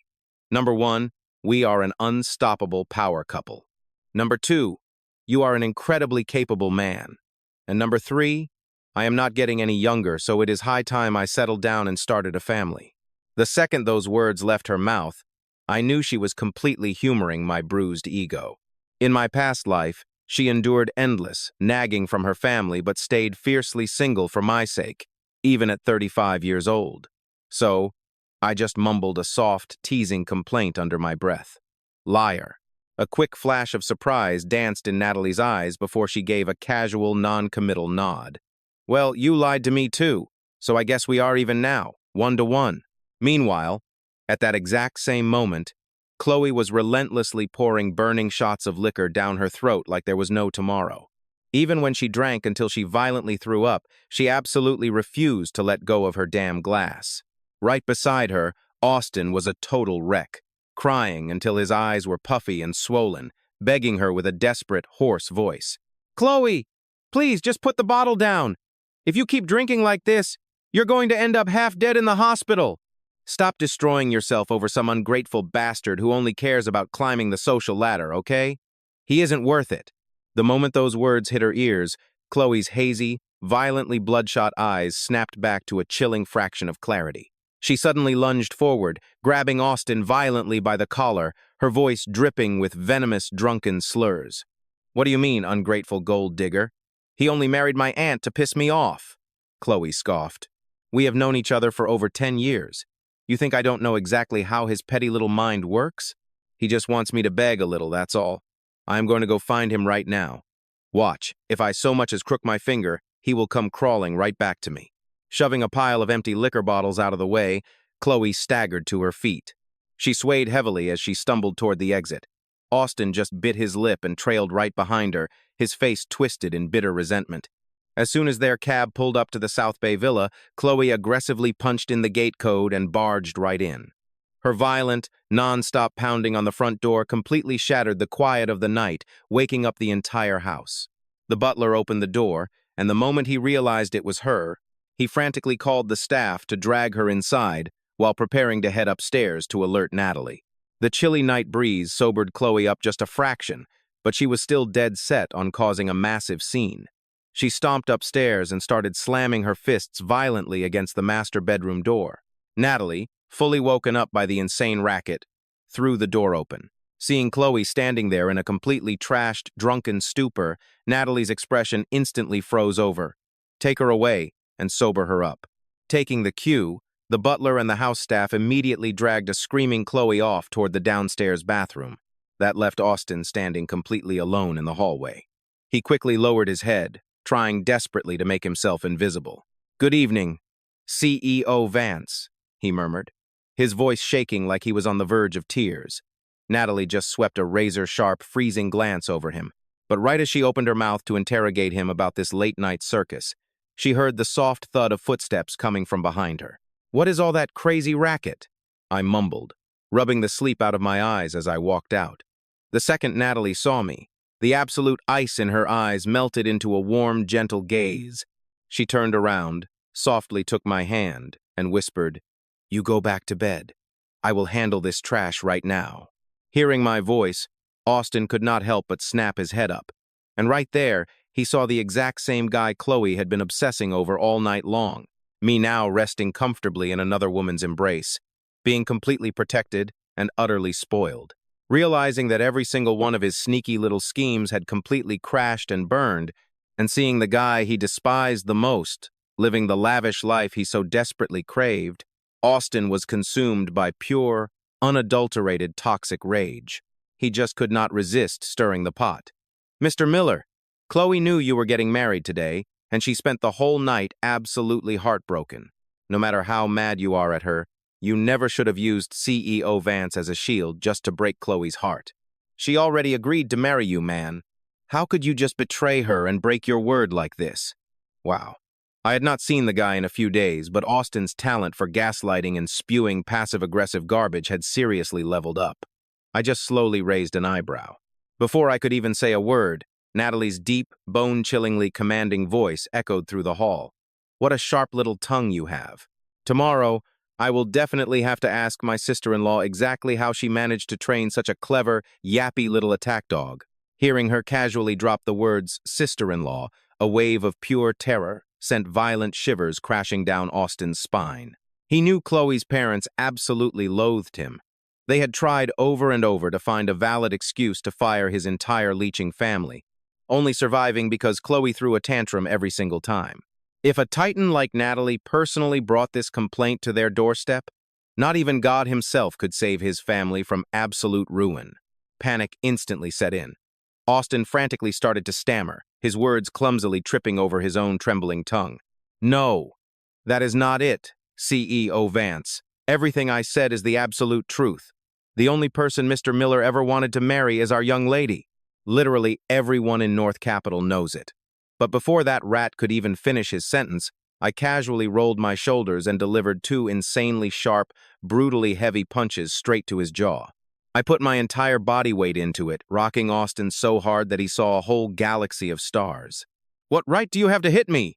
Blindsided and completely dazed from the sudden beatdown, Austin totally snapped. He slumped hard onto the floor, screaming hysterically as his fragile ego shattered.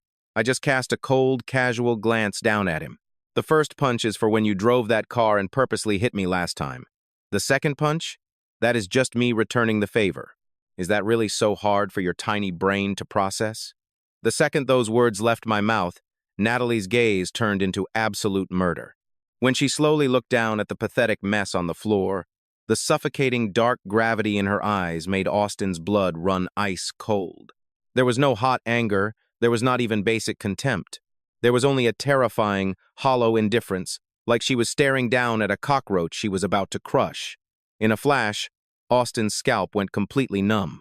For the very first time in his miserable life, he truly felt the icy scythe of death resting right against his neck. And just as he was on the razor's edge of a total psychological breakdown, the butler walked out with Chloe, who had mostly snapped out of her drunken stupor. The second she stepped outside, her eyes locked right onto me.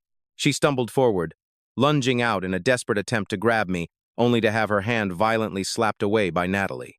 Her spoiled, rich girl attitude kicked in immediately, and she looked ready to blow up in a massive fit of rage on pure instinct. But the moment she looked up and recognized that familiar face, the bratty impatience on her face instantly melted into utter, absolute terror. Aunt Natalie stood there, glaring coldly at a niece who really wasn't that much younger than her. Natalie had never been one to throw her weight around as an elder, but right now, her mood was exceptionally foul. She spared zero feelings, ripping into her directly in front of all the servants. "Chloe Vance, you have brought your drunken tantrums right into my house, and you even dragged along a rabid dog that bites. Are you really that forgetful? Or did it completely slip your mind when I told you that the Vance family absolutely does not tolerate useless, freeloading bums?" The entire atmosphere in the villa dropped below freezing because of that single, icy sentence.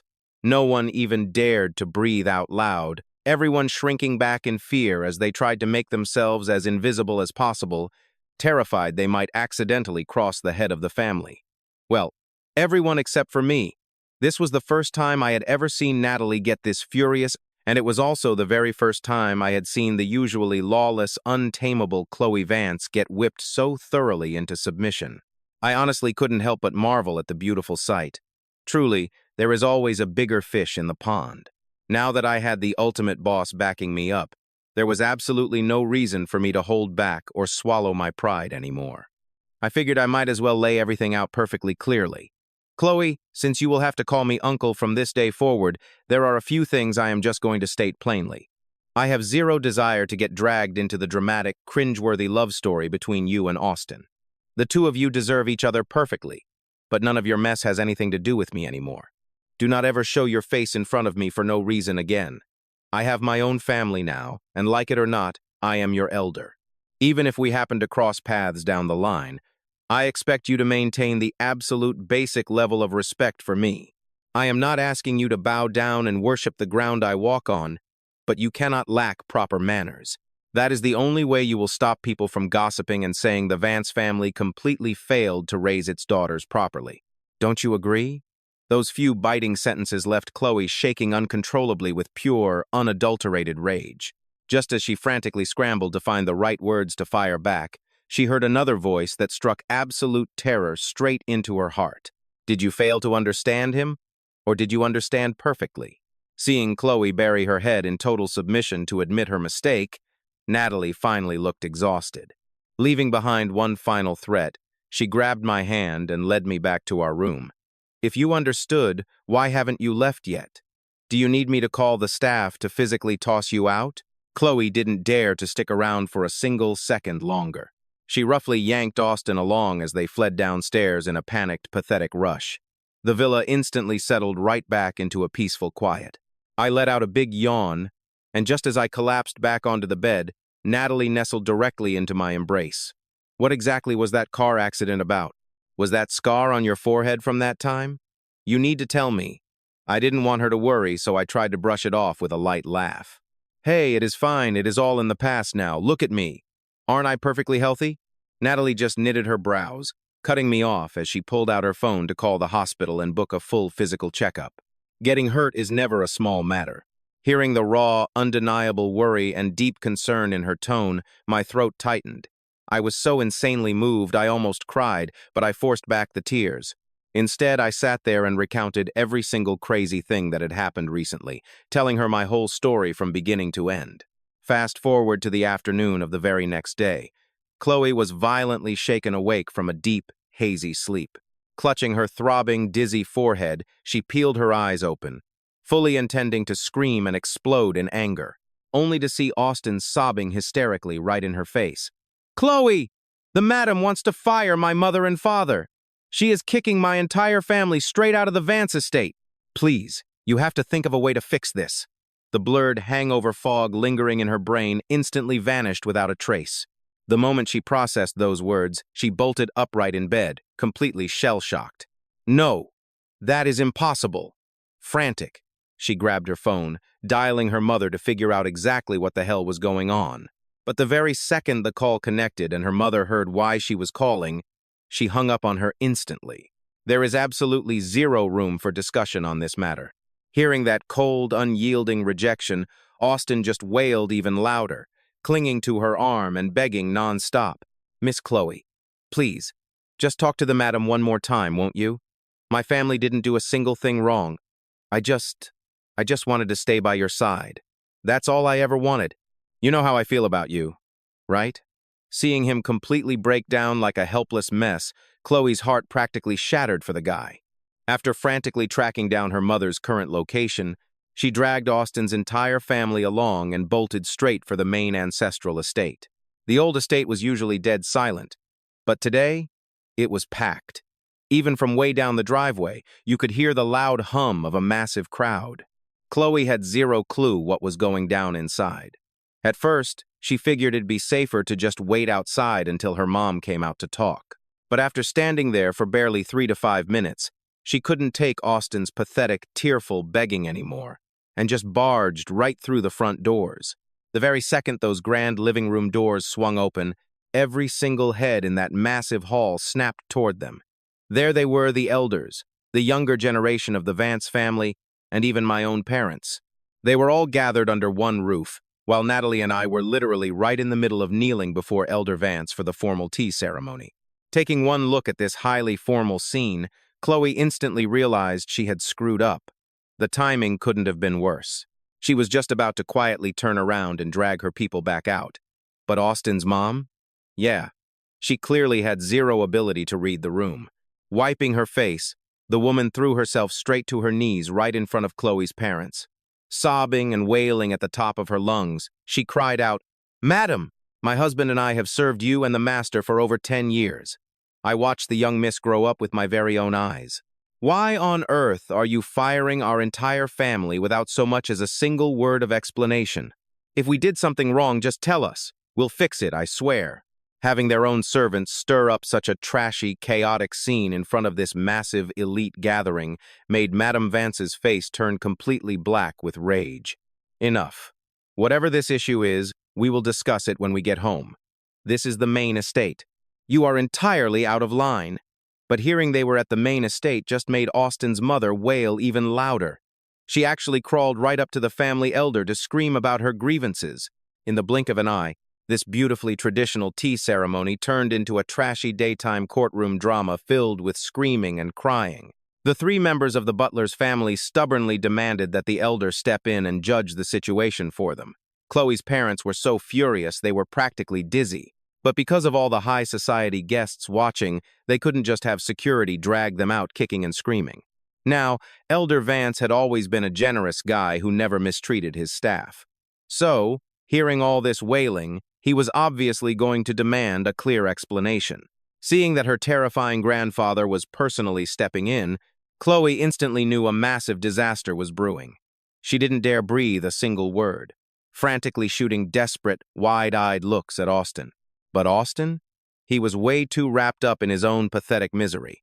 He totally misunderstood her panicked looks and thought she was about to throw him under the bus. So, he just followed his mother's lead, slamming his head against the floor and begging.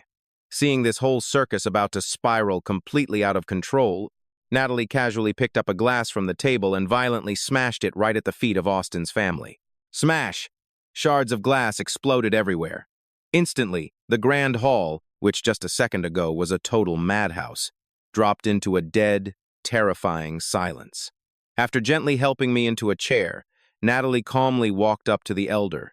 She bowed her head slightly and said, "Dad, why don't you, Uncle Miller and Aunt Miller head upstairs for a bit? Have some tea, catch up on things. Leave this little mess to me. I promise I'll give you and the rest of our relatives a proper explanation." Hearing his capable daughter step up, Elder Vance immediately relaxed and headed upstairs with his in-laws. Now, only the core members of the Vance family were left in the living room. Natalie slowly took a seat in the chair of honor. She glared down at the three pathetic people still kneeling on the floor, her voice totally stripped of any human warmth. "Austin, I remember you being quite the fast talker. So, why don't you represent your family and explain this little stunt perfectly clearly to us?" Facing this terrifying family head, a woman whose mere name made grown men shake in their boots, Austin was practically wetting himself with fear. But he also knew that with this huge audience, this was his one and only shot at survival. So, he furiously scrubbed the tears from his face, straightened up on his knees, and spilled the entire story, detailing every single event that led to this from start to finish. After hearing his sob story, the Vance family relatives, the bodyguards by the door, and even the other servants all stared at him, absolutely speechless. I mean, come on, it's the 21st century. They were just getting fired. It wasn't like they were being exiled. They could literally just go get another job. Did they really have to throw a temper tantrum like a bunch of toddlers? Through it all, Natalie was the only one whose icy expression didn't flinch a single millimeter. Instead, she coldly motioned for her brother and sister-in-law to come over, ordering them to gather every single household servant into the room. Right there, in front of the entire gathering, she looked right at the staff and demanded to know exactly what they thought about firing Austin's entire family. The moment the floodgates opened, the previously dead silent crowd stepped right up, one by one, spilling every bitter secret they had been forced to swallow. The madam is absolutely right. Austin used the young lady's crush as a free pass to treat us like dirt, strutting around this house like he owned the place. He even had the nerve to swipe the madam's designer clothes and high-end jewelry. He threatened us to keep our mouths shut. He said if anyone asked, we were supposed to lie and say the young lady broke them. Firing them is the best thing that could happen. His mother bragged 24/7 that her precious son was destined to climb the social ladder and join the elite. She dumped every single one of her chores onto our plates and just slacked off, doing absolutely nothing all day long. And his dad was no better. He would literally steal the gifts our VIP guests brought over. Whenever he got caught red-handed, he would just lie and say the young lady gave him permission. Lord only knows how many times they have pulled this garbage. Caught in this brutal wave of relentless accusations, the faces of Austin's family drained of all color, turning deathly pale. Chloe, who had been an absolute nervous wreck, finally felt her expression shift as the ugly truth bombed down on her. The rest of the Vance family? They were either burning with righteous fury or glaring at them with ice-cold, unforgiving eyes. Not a single soul in that room had an ounce of pity left for those three parasites. And me? I just watched the whole circus coldly from the sidelines. I picked up my teacup, took a slow sip, and let a dark smirk flash across my eyes. In my past life, this exact same drama had played out. But back then, I hadn't even had my wedding yet. Natalie was completely out of the picture overseas, and Chloe was nowhere near my side. Instead, Chloe had stormed right in, fiercely defending Austin and his pathetic family.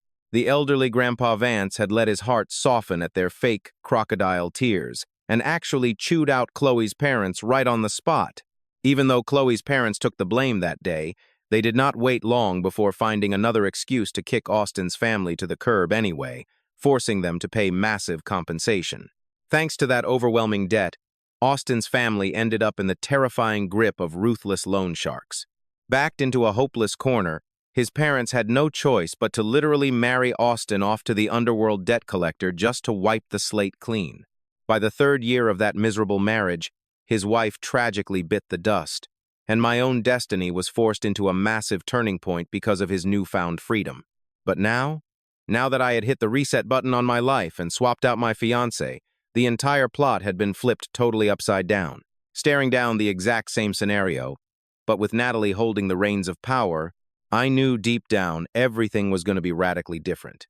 And honestly, reality was playing out exactly as I had masterminded. Once Chloe's parents laid out the cold, hard facts for everyone to hear, Natalie did not waste a single second dropping the hammer. Everyone here has heard the testimonies loud and clear, and we have the physical proof right in front of us. Brother, sister-in-law, I believe, given the sheer scale of this betrayal, you need to report this illegal theft to the authorities immediately. Recover our assets and sue them for every single stolen item. What do you think? Her sharp words slapped them right awake like a bucket of ice water. Panicked and enraged, Chloe's parents frantically ordered the head butler to dial 911. They knew exactly what kind of astronomical fortune those stolen and trashed items added up to. Austin's parents completely snapped, slamming their heads into the floor, begging for mercy like their lives depended on it. But Chloe's parents, having just been publicly humiliated and stripped of their pride, were out for blood. The second the wail of police sirens pierced the air, Austin scrambled on his knees, crawling all the way to Chloe's feet, sobbing and begging her in a pathetic, broken voice. But Chloe, the girl who had just watched his true colors bleed out, had absolutely zero pity left. The way she looked at Austin now wasn't with a gentle crush, it was pure, unadulterated disgust.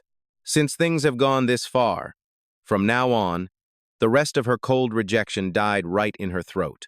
Her eyes blew wide open in sheer horror.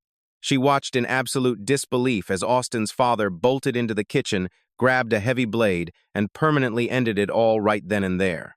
"Dad, no!" The moment Austin's hysterical, ear-piercing scream echoed out, his mother, swallowed by absolute despair, followed right behind him, ending her own misery in a flash. "Mom!" Bright crimson red splashed across the pristine white marble floor in a horrific display. And up above, the blinking red light of the security cameras had captured the entire, gruesome sequence of events in hyper-clear resolution. The cops swarmed the mansion, locked down the bloody scene, took our statements, and were gearing up to haul away the bodies, along with a totally shattered Austin. Despite everything, Chloe wrapped her arms around him, completely refusing to let go no matter how hard they pulled. Austin just slumped uselessly in her embrace, his eyes completely hollow and dead to the world, having officially suffered a catastrophic mental breakdown. Deep down, her foolish heart still bled for the guy. So, she started bargaining with the cops, begging them to wait until his fragile mind stabilized before they dragged him off. But before she could play the savior, Natalie stepped right up, shutting that little pity party down with absolute cold authority. She slid a copy of the security footage over to the detective, her voice echoing with a chilling, absolute calm as she made her move.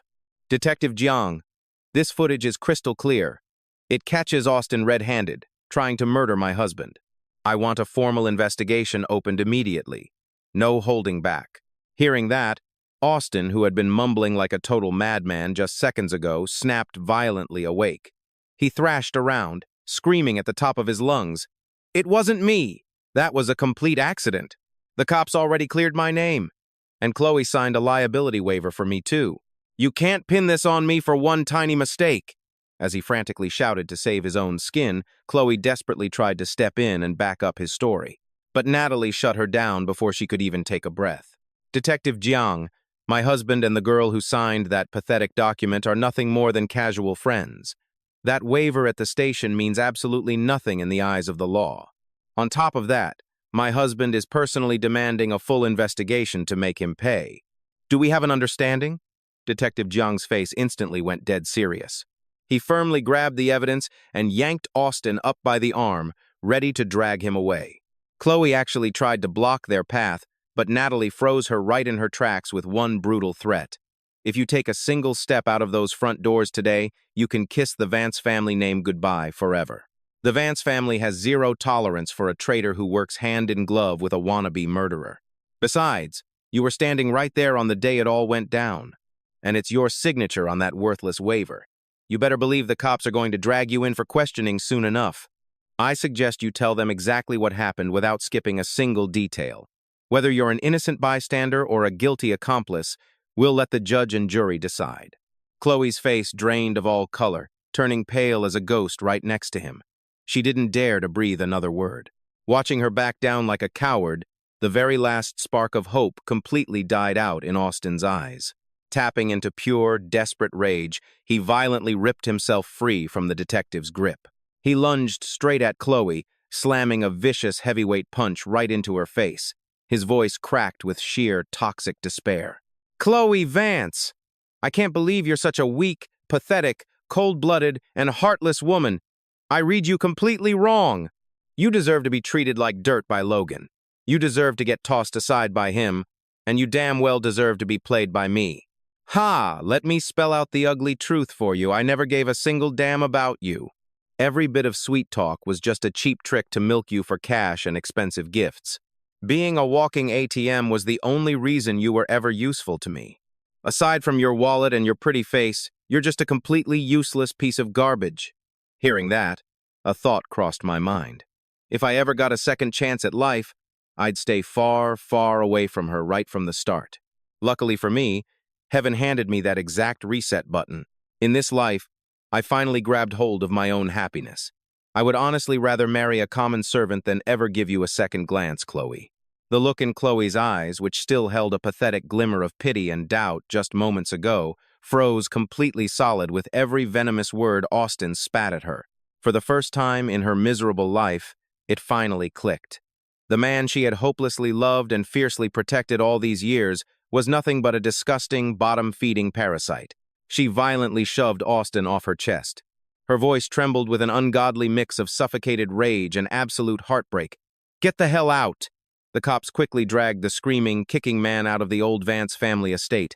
The very second the heavy doors slammed shut, Chloe collapsed inward, feeling like every single ounce of strength had been totally ripped from her bones. She suddenly spun around, and her gaze desperately locked onto a pair of eyes she used to know so well. Mine. I didn't give her so much as a flinch of sympathy. Instead, I reached out and took Natalie's hand right beside me, my voice dropping into a warm, gentle tone. "Looks like the trash took itself out. Come on, it's time to serve the traditional tea to my folks. They're probably getting antsy waiting for us." Staring at our silhouettes walking away shoulder to shoulder, the last flicker of light in Chloe's eyes completely died, replaced by a razor-sharp agony violently tearing through her chest. The crushing regret hurt so deeply that a flood of hot, pathetic tears came pouring down her face.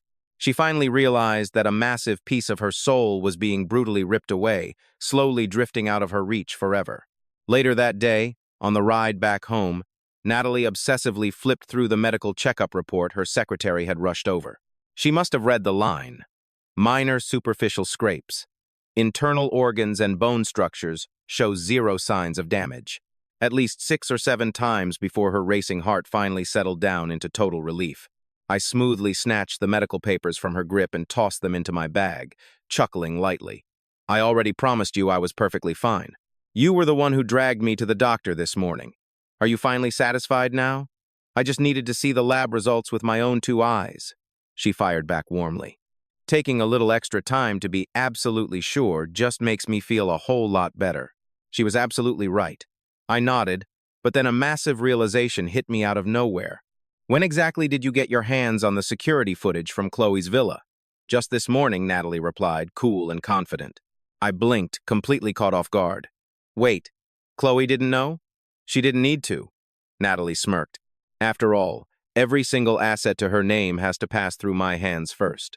The house, the cars, the company shares. Absolutely no exceptions. Hearing that, a bizarre thought suddenly flashed through my mind. But before I could even pin it down, the spark of realization vanished in the blink of an eye, leaving behind nothing but a weird, heavy feeling in my chest that just wouldn't fade away.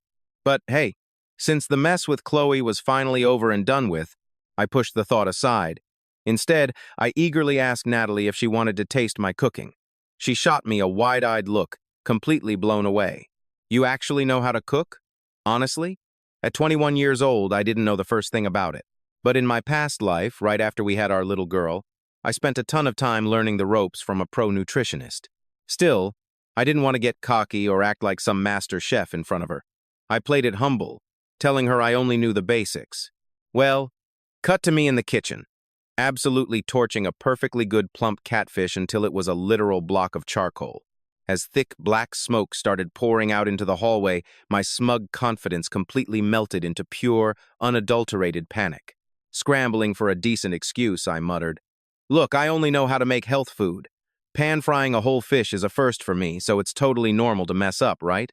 Natalie bit her lip, trying so hard not to laugh, and completely backed up my terrible excuse. "Then let's just stick to those healthy meals from now on," she smiled warmly.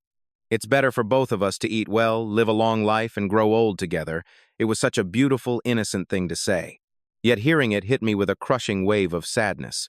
In my past life, I only made it to 35, and she died that exact same year. The two of us combined didn't even make it to 100 years old.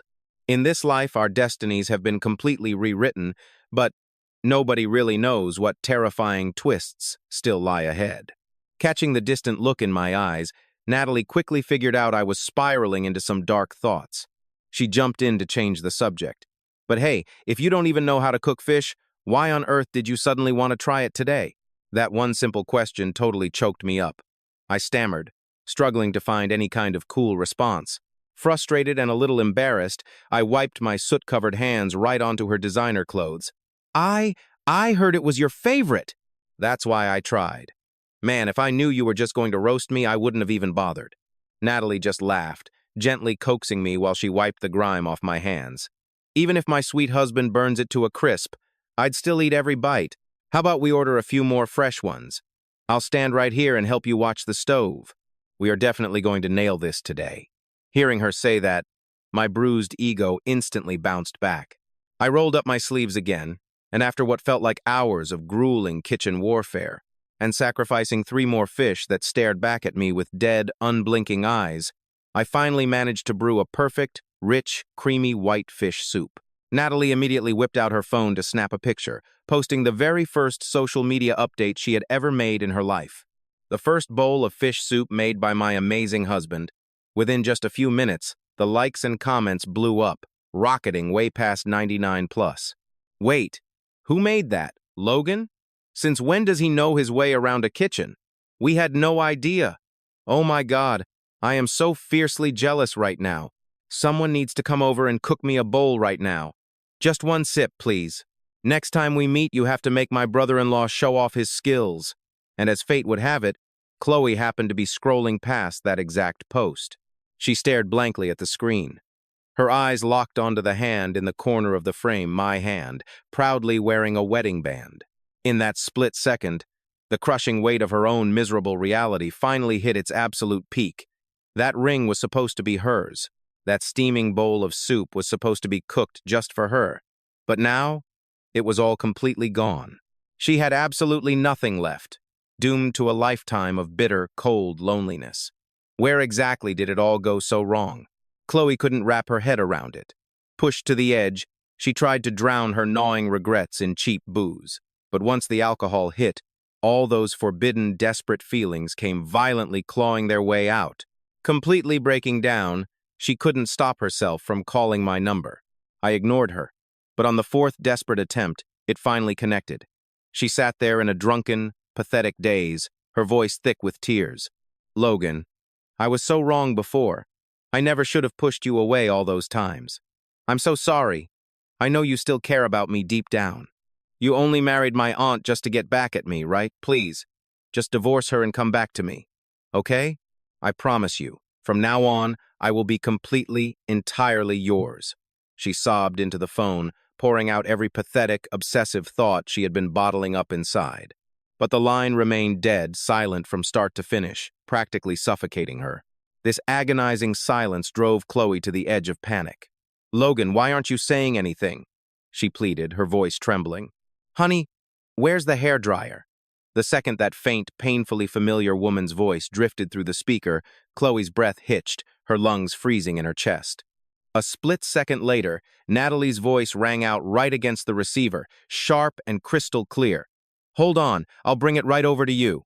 After that sweet, gentle reply to me, her tone flipped, plunging into brutal, bone-chilling ice. "Chloe Vance, your main priority right now is giving a decent explanation to the cops at the precinct. Stop harassing the uncle you've insulted time and time again." Beep! The call died instantly. Chloe's heart plummeted, plunging straight into an endless, suffocating void of regret. Meanwhile, on my end of the line, Natalie was casually holding the hairdryer, running her fingers through my hair while toying with my phone. "Did someone just call?" I asked, keeping my voice utterly casual. Natalie just nodded, dropping the truth without missing a beat. Chloe got totally wasted again and called to throw a drunken tantrum. "Don't worry, I gave her a proper scolding for you." Hearing the word scolding applied to Chloe felt a little surreal, but remembering that we were actually family now sparked a wonderful, soaring rush of sweet vindication deep in my chest. I couldn't hold back my grin, desperate to dig a little deeper.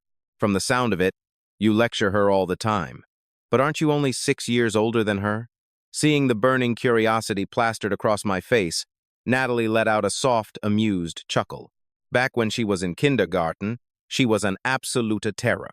She deliberately yanked a chair away, making one of our elders take a brutal fall and fracture a bone, leaving him stuck in the hospital for half a month. He disciplined her relentlessly for it. Ever since then, she cowers like a frightened mouse whenever she sees me. Talk about some heavy childhood trauma. It all clicked. I finally understood exactly why she was so terrified of my wife. "But what do you really think of her?" I asked. Natalie's hand paused in the air, a complicated wave of emotion flickering through her steady gaze.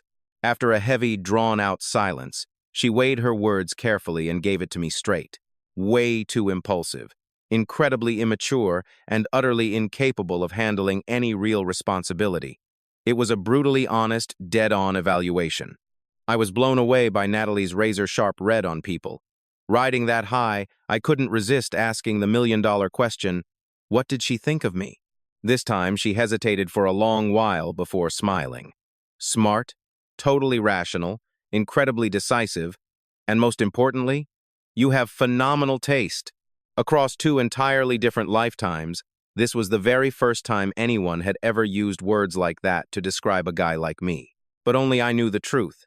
Those traits were hard-earned lessons I had bought and paid for in sheer blood, sweat, and tears. 7 miserable years of a marriage choked by cold silence, a darling daughter who died tragically, and a pathetic life strapped to a sickbed in endless, suffocating depression. Even though all of that hell belongs to the distant past now, the mere thought of it still sends cold, lingering spikes of dread piercing right through my heart. I pulled Natalie close, holding her tight, anchoring myself to the steady, rhythmic thumping of her heartbeat. Only then could I finally let go and digest that dark trauma. This was it, a brand new beginning. As the crisp days rolled by one, winter arrived. On the exact day the first snow fell, Austin, drowning under multiple heavy charges like grand theft and attempted murder, was slapped by the court with a solid 6 years of hard time in prison. When the news finally reached Chloe, she was dead drunk, too wasted to even care. Throughout these grueling past 6 months, she completely drowned herself in alcohol just to numb her misery, barely scraping together a single moment of sobriety. Not a soul could talk her out of her downward spiral. Whenever she got blackout drunk, she would obsessively mutter my name on loop. Her friends would just trade helpless, pitying looks, but absolutely no one dared to reach out and help her. Let's be real, they didn't dare to cross paths with Natalie.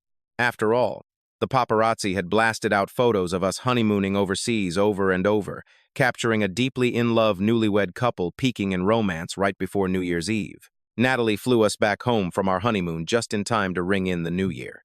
Right in the middle of the lavish New Year's Eve family banquet, she dropped an absolute bombshell of joy on the whole family, her face glowing with a brilliant smile. "I'm pregnant, and the doctor just confirmed it's twins." As a massive wave of cheers and congratulations erupted, Chloe completely lost her mind, shattering her wine glass right on the spot. One by one, every single family member whipped their heads around to stare at her. Her face drained of all color, turning dead pale, as she used every last ounce of strength to force a bitter, choked-up congratulations from between her tightly gritted teeth. Every passing second in that room became pure, agonizing torture for her. Barely 10 minutes later, Chloe desperately mumbled some pathetic excuse and scrambled out of the venue. That night, she didn't sleep, didn't touch a drop of alcohol, and didn't even shed a tear. She just sat completely numb in a dark corner, drowning in memories of the past. As the harsh, incandescent light flickered across the empty room, she stared blankly ahead, locking onto everything inside the display cabinet that I had ever given her, especially the glass jar overflowing with 999 paper stars, the ones I had painstakingly folded by hand back when I was just 10 years old. The scale model I had spent over half a month painstakingly assembling when I was just 16, and the brooches and cufflinks I had personally designed at 20. Staring at these discarded memories, Chloe's eyes welled up with red, stinging tears. A crushing wave of agony ripped through her entire body. Her heart felt like it was being brutally squeezed by an invisible pair of hands, leaving her suffocating and gasping for air. Burying her face in her hands, she broke down. Hot tears slipped through her trembling fingers, completely soaking her sleeves. In that devastatingly quiet moment, it finally hit her. She finally understood the agonizing truth of only learning to cherish something after it was gone forever. Meanwhile, my life was moving forward. Even though the babies were only 3 months along, Natalie was already obsessed with picking out their names. She had meticulously compiled a dozen or so names for both boys and girls, complete with adorable childhood nicknames, and excitedly shoved the list into my hands. I set down my parenting book, and with just a single glance, my eyes locked onto one specific name. I picked up that small slip of paper, staring at the name Dream Vance written across it. Instantly, a misty layer of unshed tears blurred my vision. "How? How did you come up with this name?" I asked, my voice barely a whisper. Even though she had no idea why I was suddenly so emotional, Natalie instantly pulled me into a warm embrace, rubbing my back softly. "Is it no good? Hey, don't cry. We don't have to use this one. Let's look at the others, okay?" Saying that, she gently reached out to take the slip of paper and throw it away. No, I quickly stopped her, pressing that piece of paper tightly against my chest, a watery smile breaking through my tears. "No, let's use this exact one. We are definitely having a daughter, and when she gets here, her name will be Dream." I said it with absolute, unwavering certainty. Natalie smiled, tenderly raising her hand to wipe away the stray tears clinging to my eyelashes. She then handed me another slip of paper. Then, "Our other child will be named River." Hearing those words, a sudden realization hit me like a ton of bricks. Dream Vance was my daughter's exact name in my past life, but back then, I always thought Elder Vance had chosen it. But now, hearing this perfect pair of names coming straight from her lips, I suddenly realized with a massive shock that the name Dream had actually been chosen by Natalie all along. A memory flashed back from my previous life. I had taken my child to the old estate to visit the elder, and Natalie, who had been living abroad for years, just so happened to return to the country. We literally bumped into each other right at the entrance. After a polite, awkward greeting, I tried to excuse myself and leave, but she did something completely out of character. She called out to stop me. "You came back with a baby all by yourself? Where is she?" she had asked. Back in those days, Chloe was completely devastated by the news of Austin's marriage. She was drinking herself into a stupor every single night, and I wouldn't even see her for half a month at a time. My heart tasted like bitter ash, yet like an absolute fool, I still tried to cover for her. She's been super busy lately, and I didn't want to mess with her workflow, so I just came back alone." I had lied. Even though so many years have passed, the intense look Natalie gave me back then is burned into my brain. Her eyes were heavy with dark, swirling clouds of emotion, desperately trying to mask a deep, agonizing pain. My foolish, past self couldn't read the room at all. But thinking back on it now, my chest tightened with a chaotic mess of emotions regarding my tragic past life. Back then, I was armed with nothing but blind, stubborn loyalty, refusing to give up on a toxic marriage until I crashed into a dead end. And Natalie? She had kept her own heart full of secret longing, burying her feelings in absolute silence. Because of all that unsaid baggage, the two of us ended up completely missing out on each other for so many wasted years. Fast forward 7 months later, Natalie successfully gave birth to 2 beautiful twin daughters. We had already agreed that our eldest, Dream Vance, would eventually take over the Vance family empire, while our fierce little youngest, River Miller, would grow up to inherit the Miller family business. During the tense but sweet months of Natalie's pregnancy, while staying right by her side, I went ahead and cleared out her entire corporate workload for the next 6 months. Because of that, once the girls were born, Natalie had all the free time in the world to be a hands-on mom. Throw in the extra help from my eager mother, and Natalie was genuinely living her best, most relaxed life. The second she finished her 1-month postpartum recovery, we proudly marched back to the old estate, holding our precious babies. The elder was practically over the moon. He immediately brought out the priceless antique jewelry left behind by the late matriarch, splitting the treasure into 2 equal piles and gifting everything to our newborn daughters. The other big-shot elders of the Vance family didn't hold back either, throwing lavish, jaw-dropping gifts at us. But the wildest part, Chloe's own parents literally transferred the deed to a massive private amusement park under their name, declaring it a grand welcoming gift for their new granddaughters. I vividly remembered that this exact amusement park used to belong exclusively to Chloe. Hearing this, I subconsciously shot a quick glance over at my ex-wife, only to be stunned by what I saw. After not seeing her for just a few months, she looked absolutely wrecked. She was so pale, haggard, and utterly broken that she was practically unrecognizable. Perhaps feeling my eyes on her, Chloe slowly raised her head. Her bloodshot, exhausted eyes met mine for a flickering second, completely devoid of her past arrogance, before she guiltily looked away. Natalie followed my gaze, her brow furrowing slightly as she took in the pathetic sight of my ex. In all the years since she married me, she rarely bothered to ask about Chloe's tragic downfall, though the occasional juicy rumor did still reach her ears. Even though Natalie couldn't stand her spoiled princess attitude, Chloe was still her older brother's own flesh and blood. Plus, as the head of the Vance family, there was absolutely no way she could just sit back and watch her niece throw her life away like this. So, the second the family banquet wrapped up, Natalie dragged her straight into the study. I have no idea what went down in there, but when Chloe finally stepped out, she looked like a huge weight had been lifted off her shoulders, the spark actually returning to her eyes. Seeing her finally pull herself together, everyone, especially the elder and Chloe's parents, could breathe a massive sigh of relief. On the drive home, my curiosity was just eating me alive. "Honey, what on earth did you two talk about in there?" Natalie gently tucked the little blanket over the sleeping kids, before softly slipping her hand into mine. "I handed over the Jinzwan project to her," she said. Seeing the utter confusion plastered across my face, she patiently broke it down for me. "The only reason she's been drinking herself into a stupor all day is that she's had it way too easy. She lived in a bubble of wealth for far too long, and got way too wrapped up in her own messy love life to see straight. Giving her a massive project to tackle will keep her so insanely busy that she literally won't have a single second to let her mind wander, which stops her from drinking herself into an early grave and saves her parents from worrying themselves sick."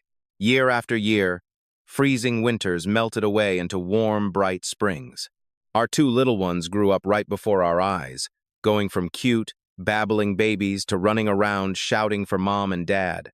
Honestly, ever since we tied the knot, Natalie, the ultimate hardcore workaholic, completely flipped the script. She started working a strict 9 to 5, making it her absolute golden rule to clock out exactly on time. Every single day, the very first thing she did after leaving the office was strictly follow my little shopping lists, buying all sorts of sweet treats and crazy toys, always making sure to pick up a fresh bouquet of flowers for me along the way. Before she could even get her foot through the front door, The girls would hear her footsteps, swarming her like a pack of wild puppies, screaming "Mommy" at the top of their lungs. This insanely powerful female CEO, who was absolutely ruthless and terrifying in the corporate world, was instantly reduced to a helpless pile of mush the second her daughters launched their joint assault. One second she'd be pushing our oldest on the swings, and the absolute next, she'd be dragging herself across the floor to play toy trains with the youngest. She literally couldn't catch her breath for a single, solitary second. After 4 or 5 long years of this sweet, agonizing torture, even the great Natalie had finally reached her absolute breaking point. The exact millisecond the kids hit the right age, she packed them up and shipped them straight off to kindergarten. On their very first day of school, she waved goodbye, waited just long enough for their tiny figures to vanish behind the school gates, then let out this massive, dramatic sigh of relief and quickly dragged me away by the hand. Seeing her act so hilariously impatient, I clicked my tongue a few times and couldn't help but tease her. Gee, I wonder who it was that used to say having 2 daughters would be an absolute dream, and that they wanted to cherish every single magic moment of them growing up. Didn't that same person also talk about literally opening a kindergarten right inside our house? It's only been a few short years, and you're already throwing in the towel? Natalie aggressively rubbed her temples, looking like she was deeply repenting for her past ignorance and sheer naivety. Look, neither of us has a particularly hyper or crazy personality. So how on earth did both of our kids end up being more chaotic and rowdy than a pack of wild monkeys? Well, when it came to that specific mystery, I actually had plenty to say. I stared her dead in the eye and gave it to her straight. Isn't it obvious? It's because you spoiled them completely rotten. Every single time I even try to discipline them, you swoop right in to play the good cop. How could they possibly ever calm down? If you ask me, you literally brought this entire nightmare onto yourself, honey. Getting thoroughly roasted like that, Natalie didn't even dare to peep a single word in her defense. Seeing the big boss taking my scolding in total, defeated silence, our driver, Uncle Lou, practically burst into hysterical laughter. Man, sir, ever since you married CEO Vance, her status in this household has just been plummeting day by day. Who would have ever thought that the Ice Queen, who used to keep a deadpan face with absolutely everyone, would turn into such a total softie? Natalie just shook her head, her face a perfect picture of utter helplessness, completely unable to come up with a single snappy comeback. I said with a massive, beaming smile, "Uncle Lou, don't let her fool you with that miserable little frown of hers. Deep down, she is absolutely eating up every single second of it." Uncle Lou chuckled. "Well, you probably don't know this, sir, but the employees at the company are all incredibly grateful to you. They always say that ever since CEO Vance started a family, she finally realized what a work-life balance actually looks like. Now, nobody ever has to work unpaid overtime anymore. Everyone just follows her lead and bolts for the door the absolute second the clock strikes 5. Oh, is that right? Well, since that's the case, Uncle Lou, why don't you just pull the car over right now and clock out early yourself?" Since the boss had officially spoken, Uncle Lou didn't hesitate for a single second. He quickly pulled over, perfectly parked the car, and happily tossed the keys right over to us. Taking over, Natalie slid into the driver's seat and confidently punched a new address into the GPS. Honestly, I had absolutely no clue what kind of wild stunt she was pulling this time around. "Why on earth are we heading to Mount Yanin?" I asked her casually. "A date, obviously," she replied with a beaming smile. "The weather's completely gorgeous, and I heard a brand new hot spring resort just opened up. Plus, checking out all the beautiful autumn leaves sounds absolutely perfect." Seriously? I was dying to just head back home and finally catch up on some much-needed sleep. So, I immediately pushed back against this surprise little road trip of hers. Natalie instantly softened her tone, completely pulling out the big guns to negotiate. "Come on, how long has it been since we actually had some real quality time, just the two of us? Hubby, you know this is a super rare chance for us." Knowing I could never win an argument against her, I eventually caved. Later, completely melted and relaxed from the hot spring, we sat intimately snuggled up together right in front of the massive floor-to-ceiling window. We just sat there staring out at the breathtaking mix of lush green peaks and fiery red autumn leaves. Natalie gently leaned in and adjusted the bath towel draped over my shoulders, her touch so incredibly patient and endlessly tender. looking deep into those warm, loving eyes staring right back at me. This sudden, overwhelming wave of absolute disbelief hit me hard. Was this actually real? Could a life this insanely peaceful, beautiful, and full of deep affection truly belong to me in this reality? After catching me staring like an absolute idiot, Natalie playfully tapped my nose. "What's wrong with you? Are you spacing out on me again?" I stayed perfectly quiet for a long, heavy moment before a burning question finally slipped out of my mouth. "Back then, if I hadn't married you, or rather, if I had never married into the Vance family, do you honestly think you would have tied the knot with someone else?" "No." She shot it down with such terrifying, absolute certainty that it genuinely left me stunned. "Wait. Why?" Natalie simply wrapped her arm warmly around my shoulder, leaning back into her chair, while her deep, soulful eyes gazed softly off into the distance. "If it hadn't been an alliance specifically with you, I swear I wouldn't have even entertained the thought of getting married. Deep down, I knew she was telling the absolute truth, but I also knew she was definitely holding a little something back. Like, for instance, how she completely managed to leave out the words "with anyone else's" right in the middle of that exact sentence. Besides me, she would never marry another living soul.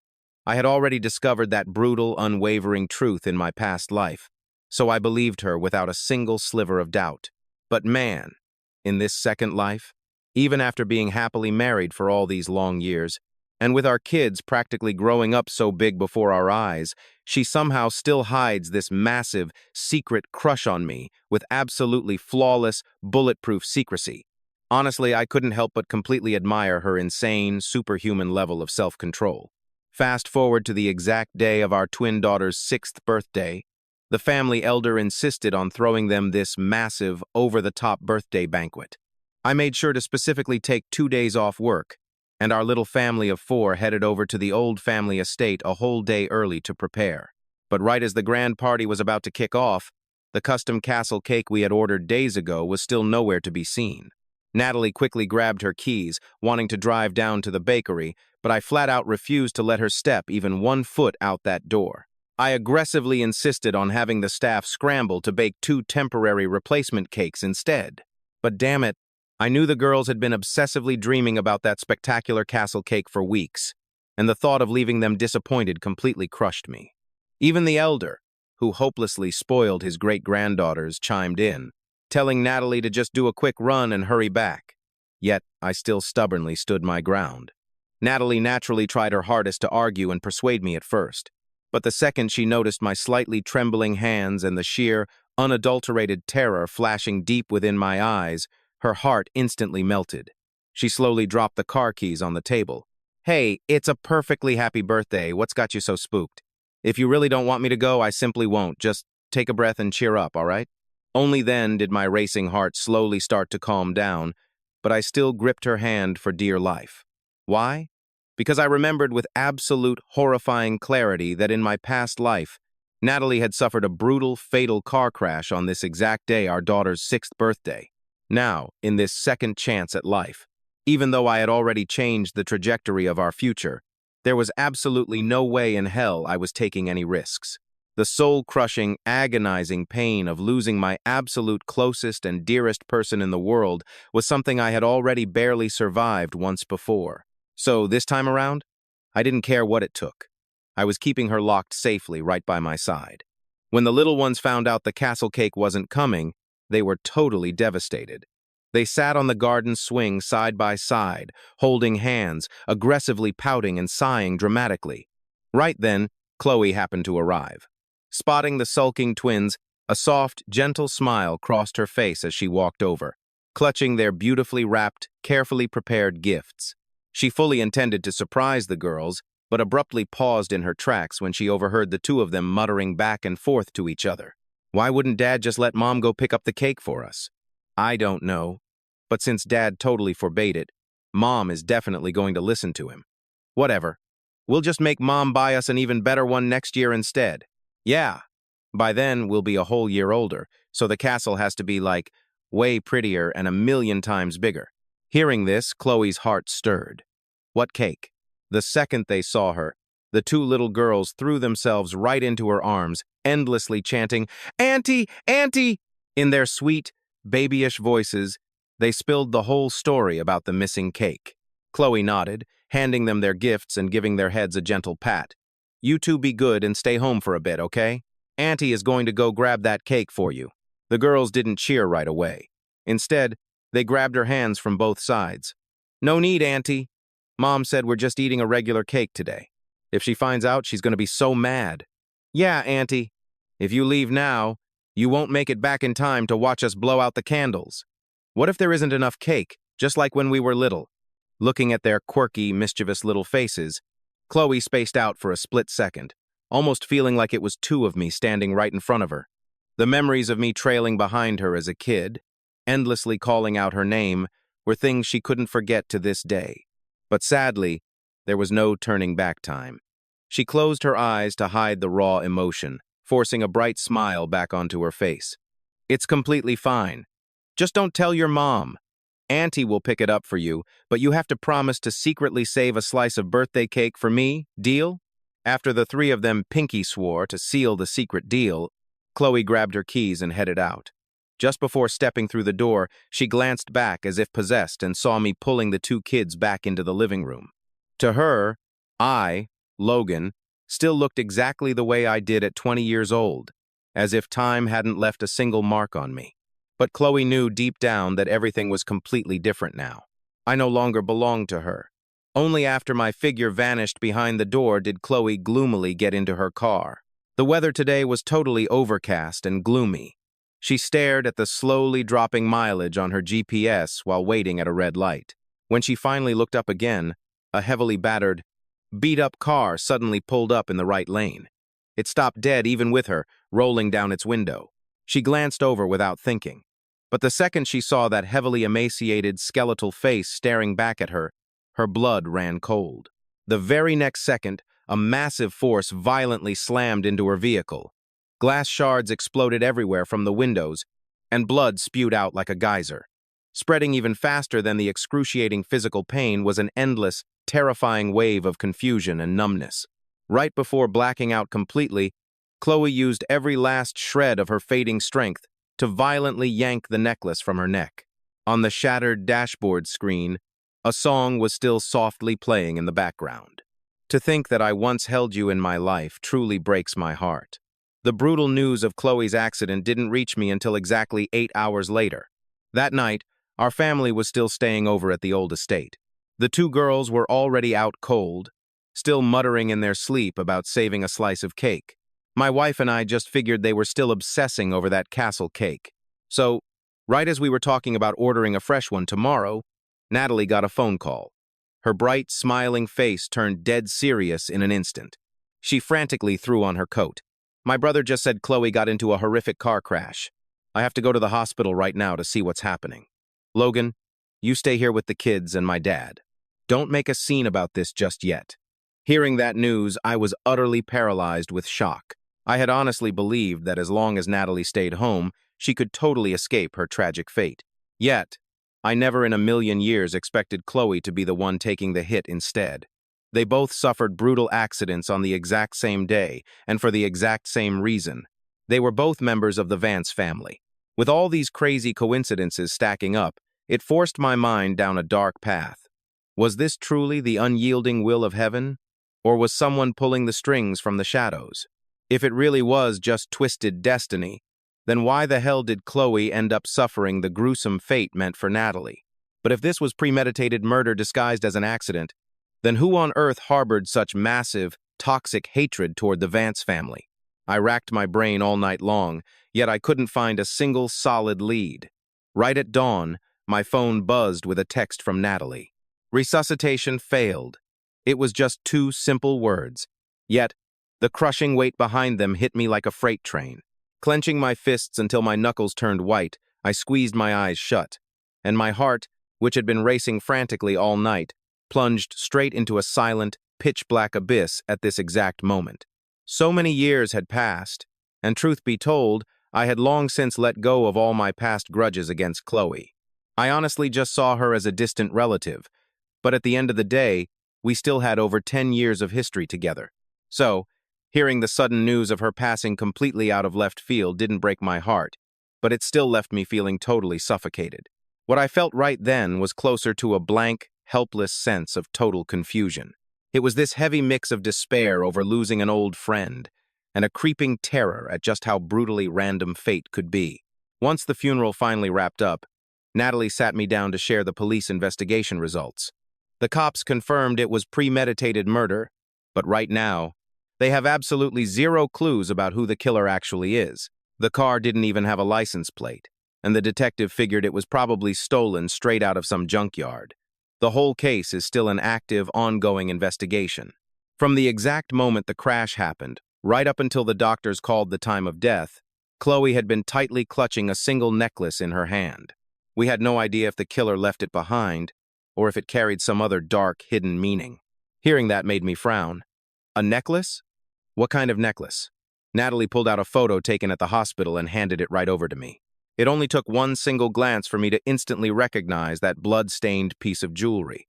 It was the exact coming-of-age gift Chloe had tried to give me the day before my wedding to Natalie. The very same one I'd ripped away and thrown straight back at her. I never would have imagined that after all this time, she actually still kept it on her. For a split second, a massive wave of complicated emotions hit me like a truck. And on top of that, one very specific thought just kept flashing through my mind. But as for what that thought actually meant, I just didn't have a single solid lead to go on right then. In the days following Chloe's tragic passing, Natalie brought the kids back to the old estate every single day just to keep Elder Vance company. And naturally, everyone silently agreed to never bring up Chloe's name ever again. To our two sweet little girls, Chloe had just gone on a trip to someplace really, really far away. And of course, nobody knew when she was ever coming back. Every single time Natalie brought a cake home, those sweet kids would always save a slice and leave it waiting in the fridge for her. But time did what time does, and it slowly washed away that heavy, suffocating grief hanging over our home. As the two little girls grew up a bit, they became absolute troublemakers, completely tearing the house upside down the exact second we looked away. I woke up from my afternoon nap one day, only to catch them acting super sneaky in the corner, furiously digging through a pile of stuff. Just as I was about to sneak up and jump scare them, they came sprinting right at me, waving a bunch of crumpled papers in the air. "Daddy, who is Al?" I totally froze, suddenly realizing that the papers in their tiny hands looked incredibly familiar. They were the secret love letters Natalie had hidden from me. I had searched the entire bedroom for them over our 7 years of marriage and never found a thing. Yet against all odds, they were actually uncovered by these two little menaces. I seriously had to hold back a laugh. I carefully packed the letters into a little box to keep them safe, then leaned down and whispered a secret plan right into my daughter's ears. The absolute second Natalie walked through the front door, the girls excitedly swarmed her like a tiny mob. "Mommy, who is Al? Why did you write so many letters to him?" Seeing the box in their hands, Natalie's eye literally started twitching. Right as she lunged forward to snatch them back, I let out a loud, dramatic cough, and she immediately froze. I was casually leaning against the railing up on the second floor. I was flashing her the biggest, smuggest smile you've ever seen, looking exactly like a cunning little fox who just won the lottery. Just from one look at my stupid grin, she instantly knew I had already read every single word. But weirdly enough, having her decade-old, deeply buried secrets finally dragged out into the light actually made her let out a massive sigh of relief. Once the nanny took the kids out to the yard to play, Natalie slowly walked up to me, clutching the letters against her chest. But before she could even open her mouth, I totally threw the kids under the bus to save my own skin. "Hey, your darling daughters were the ones who dug those up. I had absolutely zero to do with this. I swear." Natalie practically threw herself right into my arms, burying her face into my chest while letting out this soft, gentle laugh. They were meant for my sweet owl all along. So, how can you stand there and say this has nothing to do with you? After playing oblivious for so damn long, I was finally hearing her real, unfiltered truth. I reached up and playfully pinched her ear, whispering, "Spill it, right now. Just how long ago did this crush actually start? And why on earth didn't you tell me any of this when we tied the knot?" Trapped in my arms, my beautiful wife could only throw her hands up in total, blushing surrender. "The love letters were written when you were 17, but I've been completely in love with you since I was just 13. Do you still remember the year we both caught the flu? My folks were working around the clock, so they left me in your mom's care. We ended up staying in the exact same hospital room. Since you were recovering faster, you'd sneak over every single day to bring me medicine and candy. But you were so terrified of me, you didn't dare utter a single word. Even when I was fast asleep, you were too scared to wake me. You'd just sit quietly by my bed for a whole hour. By the time the medicine went ice cold, you'd end up dozing off right there, too. When I finally nudged you awake, the very first thing you did was snatch the bowl away, mumbling that drinking cold medicine would just make me feel worse. And then you sprinted out into the hall, desperately begging someone to heat it up for me. I've always had a pretty cold personality, and my older siblings are way older than me. The kids my age actually belong to a younger generation of the family. Everyone kept their distance. They were scared of me, so I grew up totally alone. But not you. You always greeted me with a warm, polite smile. And whenever you got Chloe gifts for the holidays, you made sure she brought a little something just for me. I know it was just your natural kindness and good manners, but man, I held on to that memory for years. I never forgot. It's just that. I knew the one you truly loved wasn't me, and I was so much older than you. So, I buried those feelings deep down in my heart. Thank God I finally have the chance to tell you everything right now. Honestly, so much time had passed. Hearing Natalie talk about all these memories, my mind was actually totally blank. But as she poured her heart out, looking at me with those beautiful, starry eyes, I couldn't fight the urge to cry. It turns out that while I was desperately trying to catch the stars in someone else's sky, I was the morning star lighting up her entire world. I buried my face in her shirt, wiping away my tears as I spoke through heavy sobs. Wait. So every Christmas, the Santa Claus leaving presents right outside my bedroom window, was that you? It was me. And the suit I wore on my 18th birthday? Did you send that too? Sneaking it in with the gifts from Chloe's parents? You even figured that out. Tell me, the day you found out I wanted an arranged marriage with you, were you so insanely happy you lost your mind? I was completely lost in the clouds. I couldn't even tell up from down. Suddenly, the bitter, desolate winter wind hit me. I was standing all alone on a freezing, empty rooftop, completely dazed. I had absolutely no idea how I got there. And in the blink of an eye, I was staring dead at the three people I hated most in this world. Austin was gripping a little girl's hand, swaggering toward me with this sickeningly arrogant smirk. "Where is your precious daughter? Where is your precious daughter?" Those cursed words echoed in my head like a terrifying nightmare. Panic set in. My heart pounded with absolute terror and confusion. I whipped my head around frantically, desperately searching for any sign of my baby girl, but the rooftop was completely dead and empty. When I looked up again, a sudden flash of silver blinded me. It was a necklace, gleaming with a cold, piercing light that practically stung my eyes. I squeezed my eyes shut against the sharp pain, and the moment I opened them, I snapped out of the nightmare, jolting right back to reality. Faint morning light crept through the window. The dim glow of the bedside lamp hit the calendar. It was December 7th. In my past life, on this exact day, the kidnappers snatched my little girl and threw her off that very same rooftop. And here, in the early hours of the morning, that traumatic scene was haunting my dreams all over again. I gasped heavily for air, trembling as I reached up to wipe the freezing sweat pouring down my forehead. Just the slight movement of my arm woke Natalie, who was fast asleep beside me. She cracked her eyes open, her voice a soft, sleepy mumble. "Did you have a nightmare?" I didn't want to freak her out, so I just gave a gentle shake of my head. "No, just feeling a bit hot. I'll turn down the AC and go back to sleep. It's still early." The person beside me gave a cute little hum, instantly drifting back to sleep. I, on the other hand, just lay there. Sleep was completely impossible now. My brain was running on overdrive, playing the nightmare on an endless loop. But dream logic fades way too fast. By the time the sun came up, the only detail burned into my brain was that necklace. What the hell was the meaning behind it? Lost in thought, my hand instinctively shot up to my collarbone, but there was absolutely nothing there.